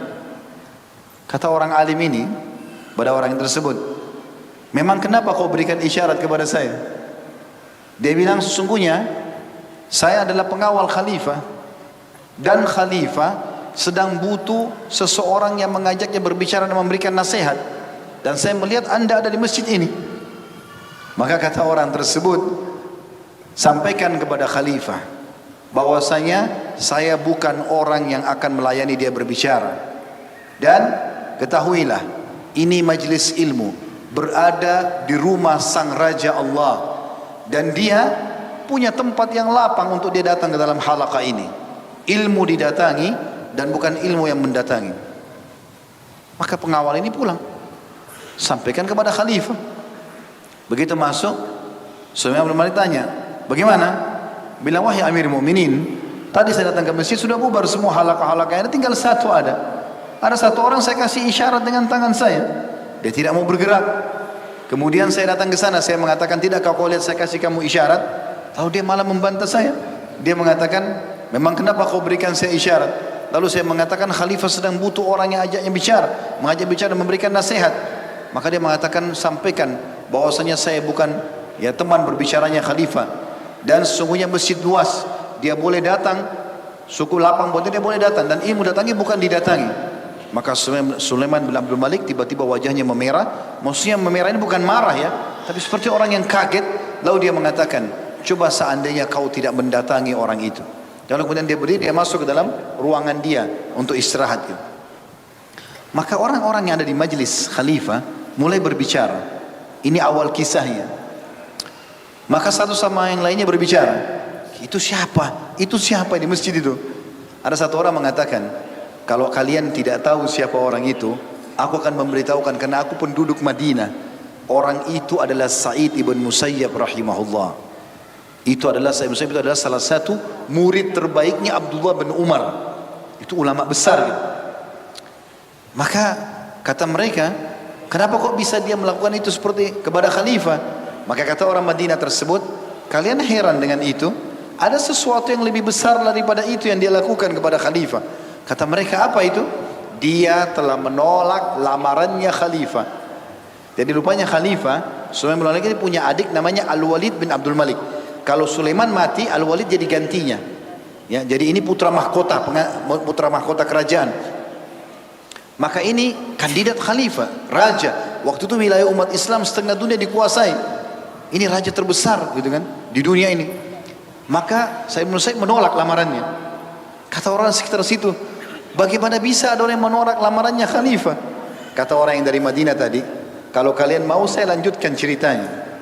Kata mereka, tentu saja, sampaikan kepada kami. Bagaimana fenomenanya, ceritanya seperti apa? Dia bilang, saya ini orang Madinah dan saya punya tetangga kebetulan yang dinikahkan dengan anaknya Sa'id bin Musayyib.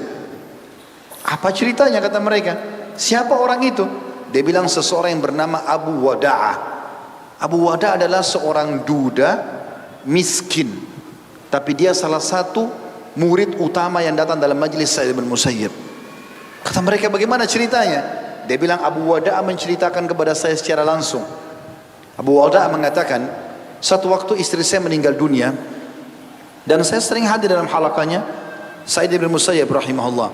Dia saya selalu hadir dalam halakah Sa'id bin Musayyib. Kemudian satu hari istri saya meninggal dunia dan saya tersibukkan dengan mengurus jenazahnya, menyambut orang yang takziah selama 3 hari. Maka saya tidak hadir di majlisnya beberapa hari. Kemudian hari keempat saya datang. Pada saat saya masuk dalam majlisnya, kemudian saya mengatakan, wahai Abu Wada'ah, kemana saja kamu? Setelah pengajian bubar, Abu Wada'ah dipanggil, kemana saja kamu? Kata Abu Wada'ah, wahai imam, imam ini kayak kita kiai, guru, ustaz, wahai imam, istri saya baru meninggal dan saya tersibukkan dengan jenazahnya. Kata saya, kenapa kau tidak beritahukan kepada kami? Mungkin kami bisa ikut sholat, antar kuburan, mendoakannya. Saya berpikir Anda adalah siapa? Seorang tokoh masyarakat, mau diundang. Saya tidak tahu apakah itu layak atau tidak gitu. Kata saya, tidak, saya layak untuk kamu undang. Kamu adalah murid saya. Maka kemudian saya bertanya lagi, apakah kau sudah menikah? Ini baru istri meninggal 3 hari yang lalu. Kata dia, tentu belum, wahai imam. Lalu dia mengatakan, kenapa kau tidak menikah? Dia bilang, siapa yang mau menikahkan saya? Saya seorang duda yang miskin. Saya enggak punya kecuali 2 dirham saja. Maka kata saya, tiba-tiba ini, saya nikahkan kau sama anak perempuan saya. Kata dia, Anda menikahkan saya sama anak Anda? Jadi anaknya Sa'id bin Musayyib ini terkenal sekarang lagi dilamar oleh kandidat khalifah, raja yang terkaya di dunia pada saat itu, gitu kan. Tapi Sa'id bin Musayyib ingin menikahkan. Dia mengatakan, Anda akan menikahkan saya dengan anak Anda? Dia bilang, iya. Dipanggillah saksi semua. Ayo di masjid kumpul semuanya. Ya. Saksikanlah, saya menikahkan Abu Wada'ah dengan anak perempuan saya Fulana dengan 2 dirham yang dia miliki. Ada saksi 2. Ini ayahnya perempuan nikahkan. Anak perempuannya tidak tahu ini. Maka tiba-tiba yang hadir mengatakan, alhamdulillah, sah semuanya, sah. Maka kata Sa'id bin Musayyib, kau sudah sah menjadi suami anak saya. Kata Abu Wada'ah, hari itu hari Senin, saya lagi puasa. Saya masih belum percaya saya sudah menikah ini. Tiba-tiba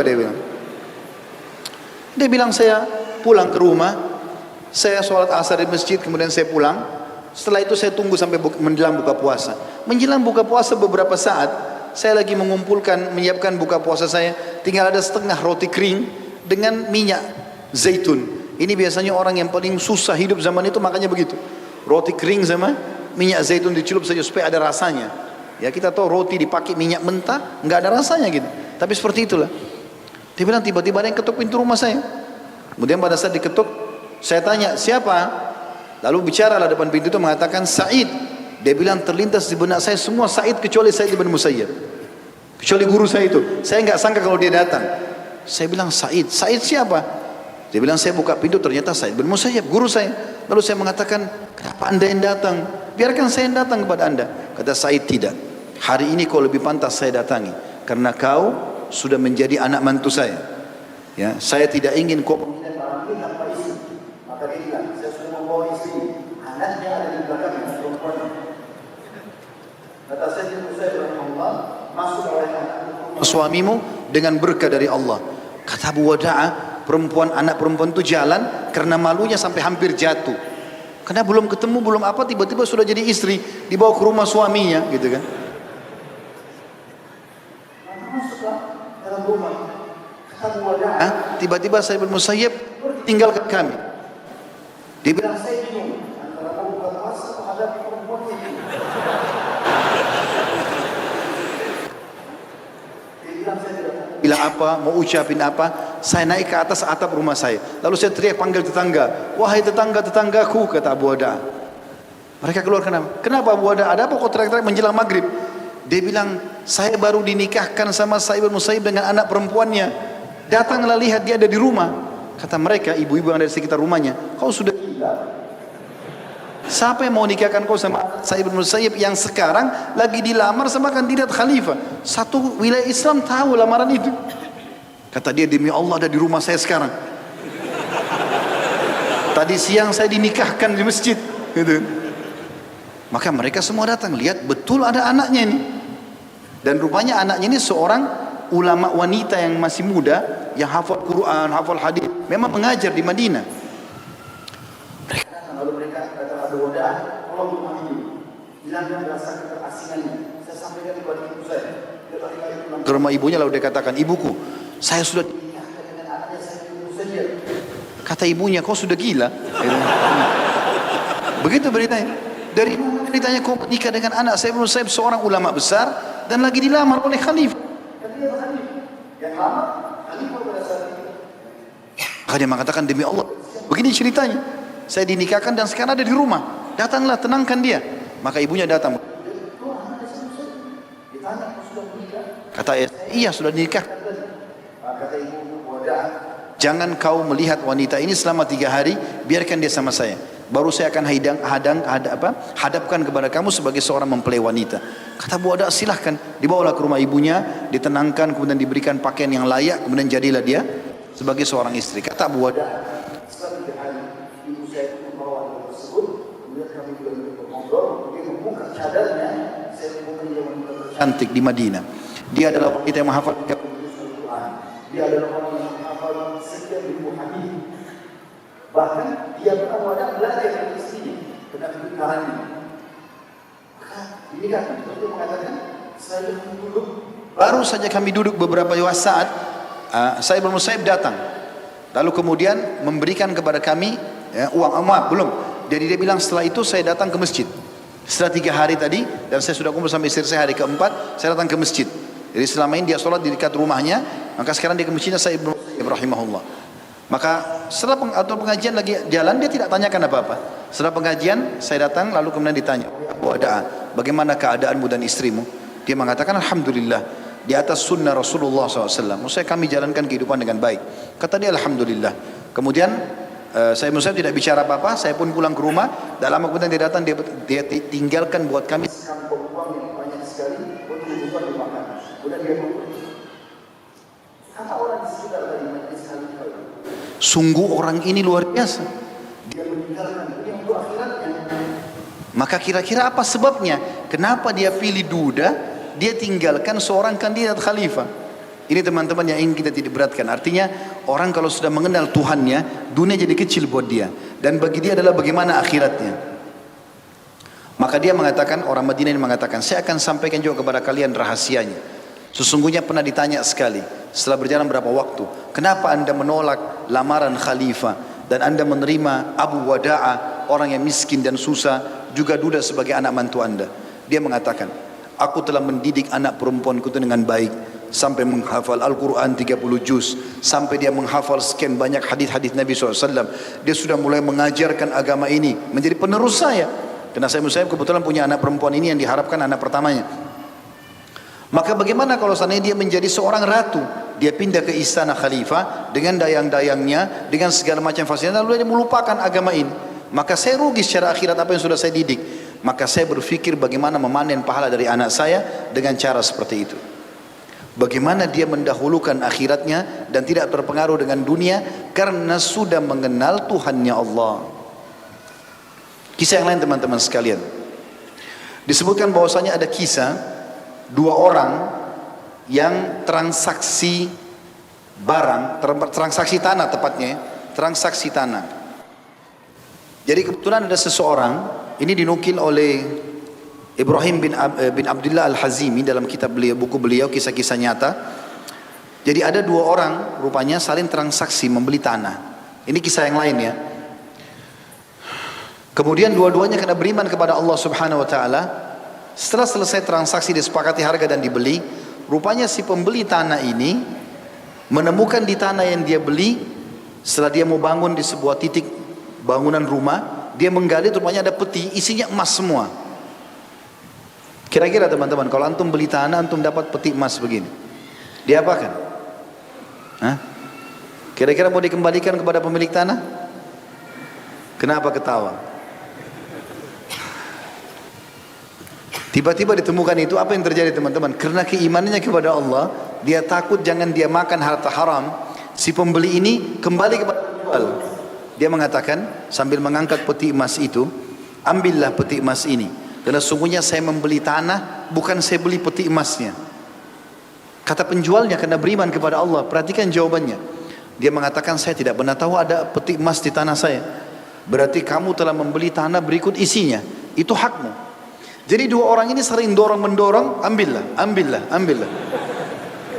Pembeli tidak mau peti emas itu, yang penjual tidak mau peti emas itu.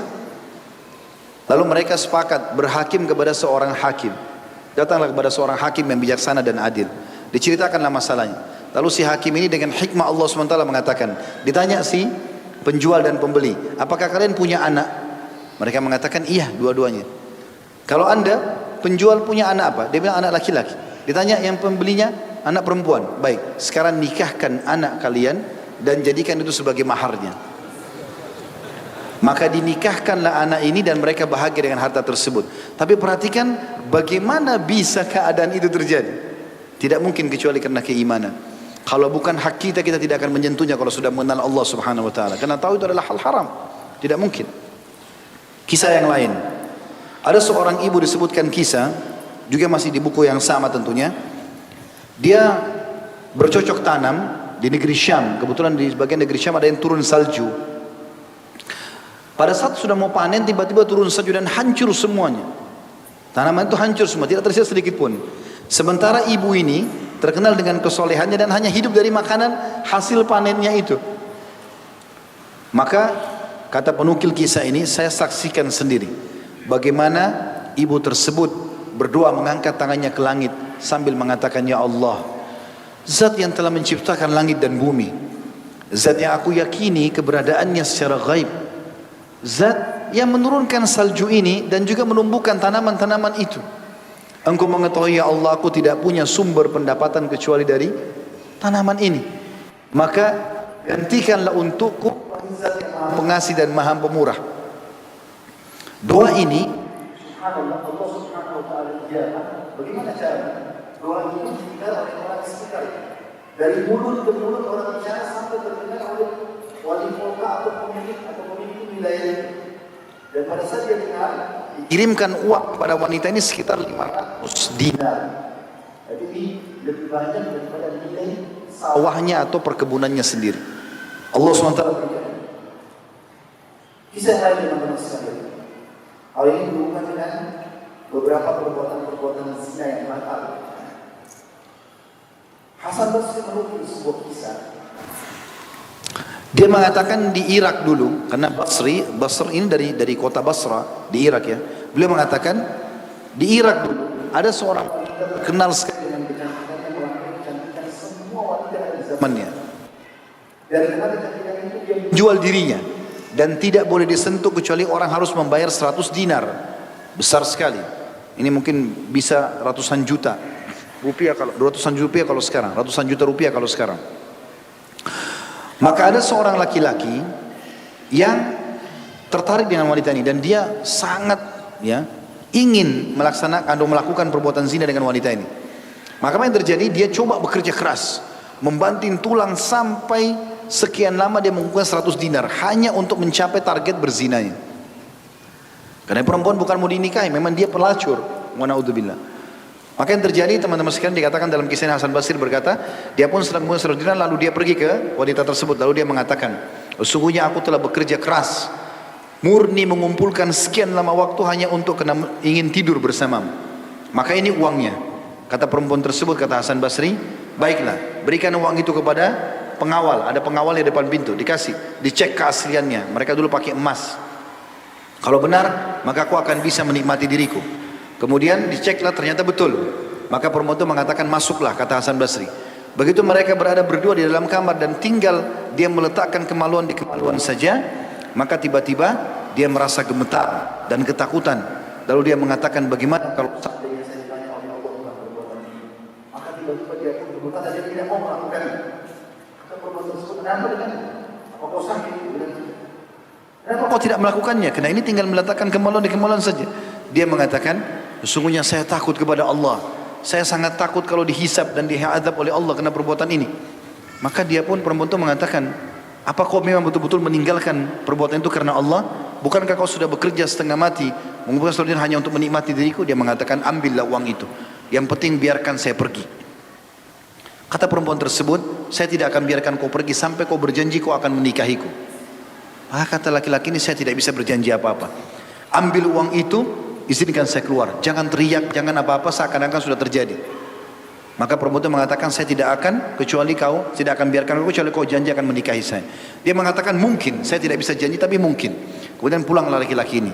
Kemudian perempuan ini ternyata dengan perbuatan laki-laki tadi dia mulai berpikir, kenapa ada laki-laki seperti ini? Biasanya laki-laki melihat kecantikan perempuan langsung melampiaskan syahwat saja. Apalagi orang ini sudah bekerja, gitu kan, mendapatkan apa yang dia inginkan. Maka dia bilang gara-gara perbuatan itu perempuan ini jadi taubat nasuha kepada Allah. Lalu dia cari tahu mana laki-laki itu. Dia cari tahu namanya, terus sampai tiba di satu perkampungan tempat laki-laki itu tinggal. Tiba di perkampungan tersebut, laki-laki ini rupanya lagi sholat di masjid. Kemudian pada saat dia lagi pulang, perempuan itu menunggu depan masjid. Lalu begitu melihatnya laki-laki ini gemetar, khawatir diajak untuk berzina lagi. Maka tiba-tiba dikatakan dalam kisahnya laki-laki ini gemetar pingsan. Dan ya kisahnya begitu. Pada saat dicek setelah dia jatuh itu pingsan, dianggap pingsan, ternyata dia sudah meninggal dunia. Karena ketakutannya kepada Allah meninggal dunia. Maka yang terjadi teman-teman sekalian, perempuan ini berkata, apakah laki-laki ini punya keluarga, punya saudara? Mereka mengatakan ada satu saudara laki-lakinya miskin. Maka perempuan ini mengatakan kepada saya. Jadi pada saat perempuan itu masuk ke kampung ini juga dikatakan, orang-orang kampung pada mengatakan, Anda mau cari siapa? Karena cantik sekali perempuan ini lewat, lalu orang semua terkagum. Dia mengatakan, saya mencari si fulan. Mereka tahu si fulan itu orang miskin yang ahli ibadah. Maka begitulah masih sampai terjadi kemudian meninggal dunia. Maka pada saat waktu orang ini mau keluar masjid tadi sebelum dia meninggal dunia, orang-orang kampung itu pada mengatakan, telah datang wanita yang seperti bulan datang mencari. Maka dia mencari uang takut kalau dia meninggal dunia. Setelah itu orang mengatakan, dia punya saudara. Kata mereka ada, adiknya yang miskin. Maka datangi adik lalu dia mengatakan, sungguhnya aku sudah tidak bisa mendapatkan lagi saudaramu, tapi aku sangat mencintainya karena Allah. Maka minta agar kau menikahi. Maka minta menikahlah adik dengan si perempuan ini. Kemudian Allah karunia dia 7 orang anak. Tapi kisah nyata di sini bagaimana dia membatalkan karena takutnya kepada Allah Subhanahu wa taala. Masih berhubungan dengan ini. Dikutip dari Yahya bin Ayyub rahimahullah. Beliau menggambarkan kekagumannya tentang kekaguman Umar bin Khattab kepada seorang anak muda. Jadi ada seorang anak muda di Madinah terkenal sangat tampan, wangi, bersih. Orang banyak suka sama dia. Begitu dia lewat, teman-temannya semua dia sangat cantik, menggoda dia. Jadi bergoda lagi. Pada saat dia ingin melakukan perbuatan mesum itu, tiba-tiba dia ditakutan dan dia berhenti, dia tak jadi. Waktu dia tak jadi, dia pingsan. Dia pingsan, perempuan itu ketakutan, ajak keluarganya, sampaikan dia orang bisa ke rumah, bawa ke rumah kerabatnya, kena satu kota. Di tahu di Madinah. Itu dibawa, kemudian ayahnya perempuan ini dan anak kemudian pulang, tinggal ayah si anak laki-laki membawakan anaknya. Pada saat kamu ditanya, anak bagaimana anak? Dia bilang tidak ada apa-apa. Ayah terus mendesak sampai dia harus cerita. Maka dia pun akhirnya menceritakan. Tadi begini ceritanya. Lalu dia baca, dia bilang saya baca ayat waliman khafa maqama rabbih jannatan, dan bagi orang yang takut pada Tuhannya akan diberikan 2 balasan surga sekaligus atau 2 istana. Maka dia setelah baca itu tersebut meninggal dunia, anak laki-laki ini. Karena ketakutannya kepada Allah meninggal, ajalnya datang.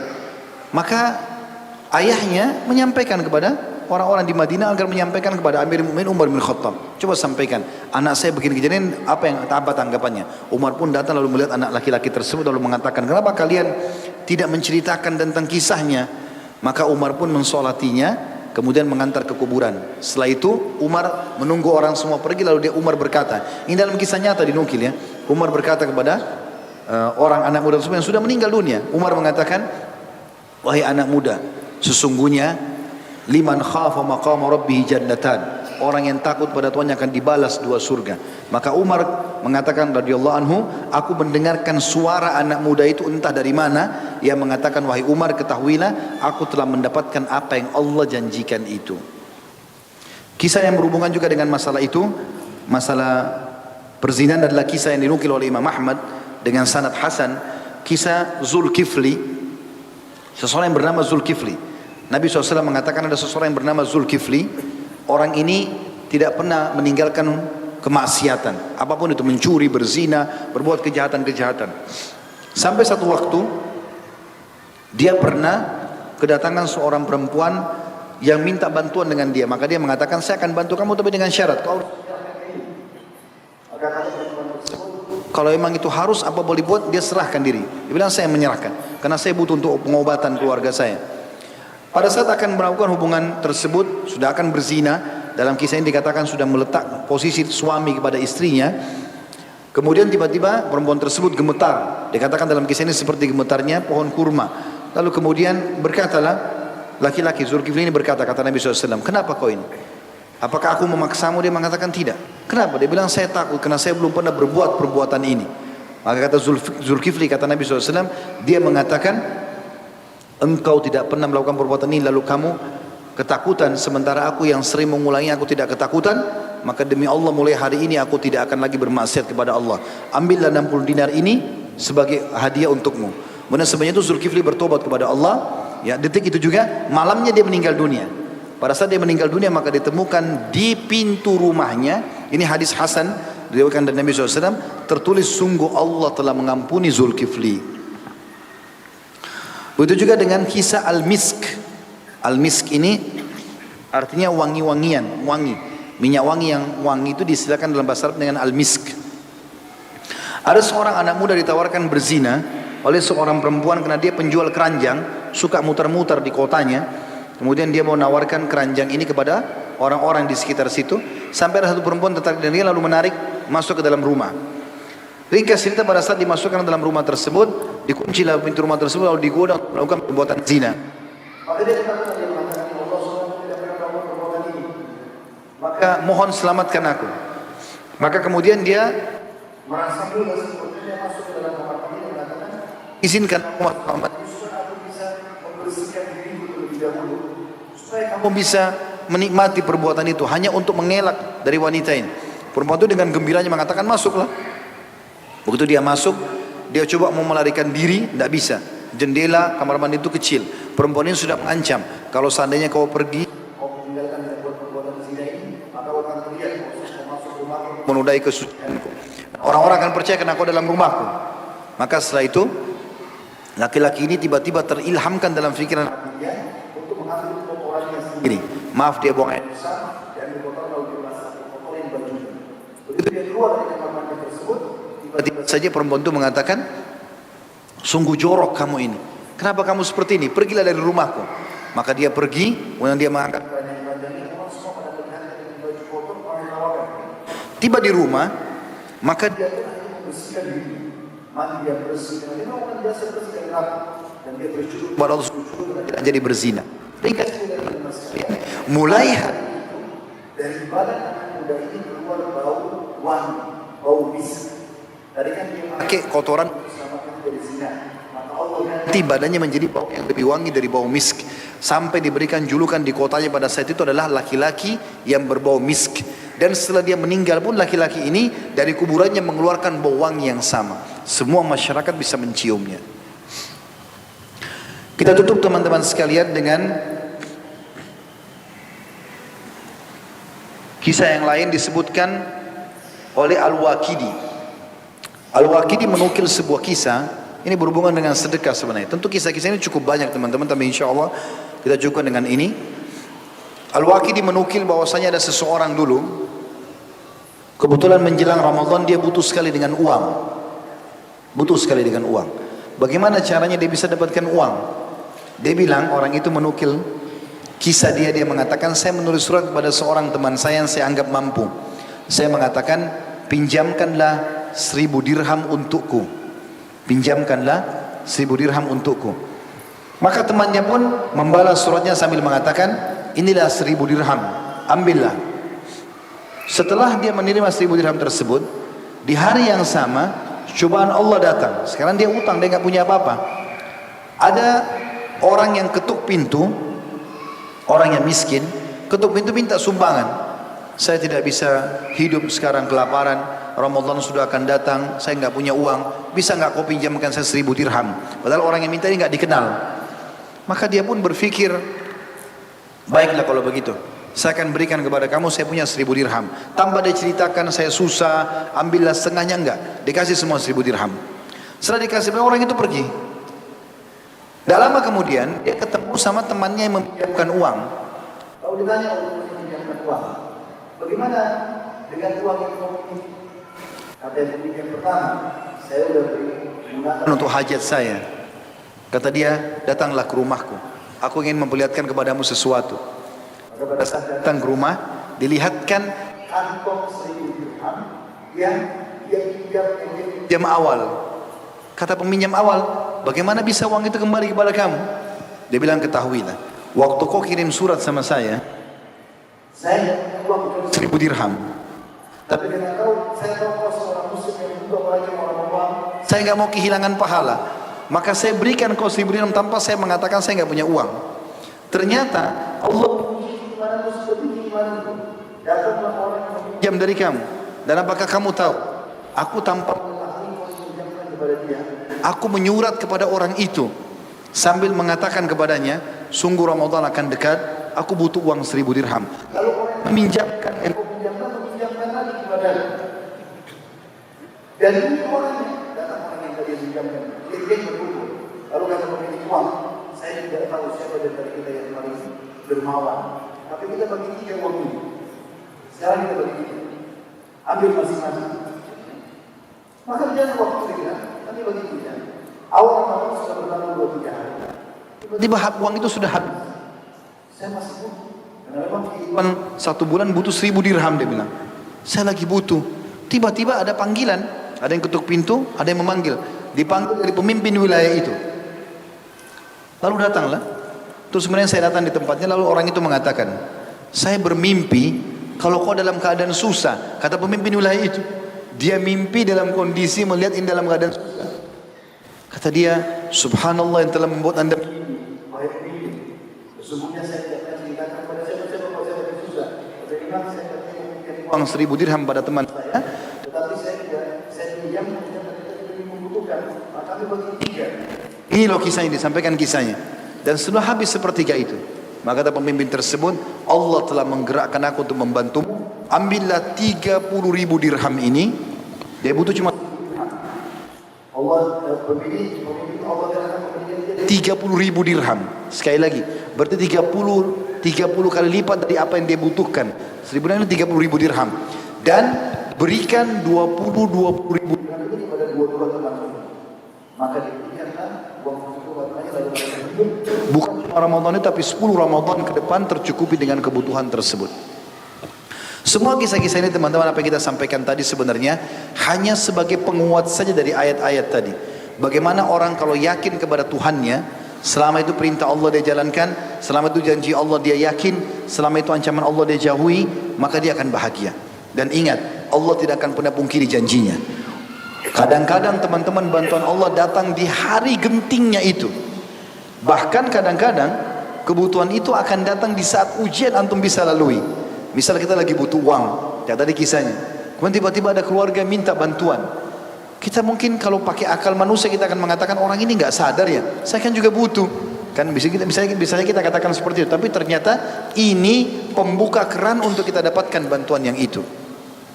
Mungkin penyakit kita dengan sembuh dengan memberikan sumbangan itu. Mungkin usaha kita jadi lancar, mungkin utang kita lagi dibayar dan seterusnya. Maka coba bantu orang ini, maka di sana Allah akan bukakan jalan tersebut. Di masa-masa genting pun tidak boleh ada keraguan. Ingat, Nabi Musa alaihissalam pada saat sudah akan dibantai oleh Fir'aun, terlihat Nabi Musa alaihissalam bisa dijangkau oleh mata. Seperti awal masjid ini ke ujung pintu masjid itu, dekat sekali. Anak panah sudah bisa menjangkau sebenarnya, gitu kan? Maka Bani Israel mengatakan, wahai Musa, innala mudrakun, kami sudah terjangkau, kita dibantai habis nih. Di depan kita Laut Merah, belakang kita Fir'aun. Apa kata Nabi Musa dengan keyakinan? Kalla inna ma'i rabbi sayahdin. Gak mungkin, Tuhanku pasti akan memberikan saya petunjuk. Padahal sudah depan mata Musa akan membantai. Bayangkan pedang tinggal diayunkan, masih Nabi Musa AS dengan tenang dan penuh keyakinan. Maka Jibril datang mengatakan, hai Musa, cambukkan tongkatmu ke pinggir Laut Merah. Nabi Musa tidak tahu apa yang akan terjadi setelah itu. Tapi karena yakin, dipukul, air laut berdiri. Mereka berhasil selamat, Fir'aun Allah tenggelamkan. Penuh keyakinan. Kayak ini asas daripada kebahagiaan teman-teman sekalian. Jangan pernah bergantung, jangan pernah memohon, jangan pernah takut dan cinta kecuali kepada Allah Subhanahu wa ta'ala. Dan ingat hadis Nabi SAW, siapa yang dicintai oleh Allah, Allah akan buat seluruh penghuni, Allah akan panggil Jibril untuk mencintainya, dan Allah akan menyuruh seluruh penghuni langit mencintainya, dan Allah akan buat penduduk bumi mencintainya.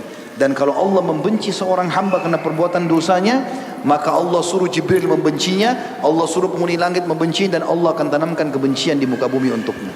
Oleh karena itu, awal dan akhir adalah Allah Subhanahu wa ta'ala. Allahu a'lam. Ini bahasan kita insyaallah. Baik, karena melihat waktu dan memang di setiap pertemuan ada perpisahan teman-teman sekalian, dan insyaallah kita akan bertemu lagi di kajian kita yang akan datang.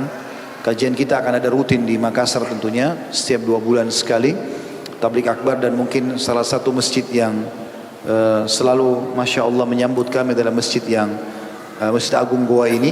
Mungkin akan ada jadwal juga tetap di sana, dan insyaallah akan ada beberapa jadwal-jadwal yang akan disebarluaskan. Sebagaimana tadi Ahsan Kurus sudah kasih nomor handphone untuk bergabung di grup WhatsApp untuk mengetahui jadwal-jadwal tersebut. Kita berdoa kepada Allah SWT, semoga majelis kita diberkahi olehnya dan dijadikan ini sebagai tambahan amal kita pada hari kiamat. Semoga seluruh amal yang pernah kita kerjakan, yang sedang kita kerjakan, yang akan kita kerjakan sampai menjelang ajal datang nanti diterima dengan pahala yang sempurna. Semoga seluruh dosa yang pernah kita lakukan, sengaja tidak sengaja, besar ataupun kecil, samar ataupun nyata, semuanya diganti oleh Allah dengan kemahamurahannya menjadi pahala. Selalu kita doakan negara kita menjadi negara yang aman, tentram, damai. Seluruh umat Islam di bawah naungan ukhuwah Islamiyah dalam ibadah mereka kembali kepada Al-Quran dan Sunnah. Dan semoga saja utang negara ini dilunasi oleh Allah Subhanahu wa ta'ala. Siapapun yang menginginkan keburukan bagi negara ini, bagi Islam, bagi muslimin, dikembalikan tipu daya mereka kepada diri mereka sendiri. Dan semoga Indonesia menjadi contoh bagi negara-negara yang lain.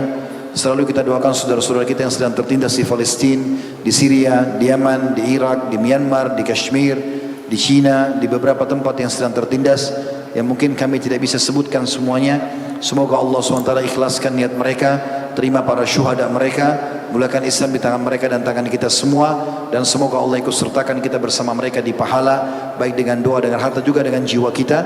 Dan semoga Allah dengan kemahamurahannya yang saya yakin Dia maha melihat dan sedang melihat kita sekarang, maha mengetahui, dan Dia mengetahui semua niat dan seluk-beluk perbuatan dan liku-liku kehidupan kita, agar menyatukan kita semua di surga firdausnya tanpa hisab, mana disatukan dalam majlis ilmu yang mulia ini. Kalau benar pasti dari Allah, kalau ada salah dari saya mohon dimaafkan. Wassallallahu nabiyana Muhammadin walhamdulillahi rabbil alamin. Subhanakallahumma bihamdika asyhadu an la ilaha illa anta astaghfiruka wa atubu ilaik. Wassalamualaikum warahmatullahi wabarakatuh.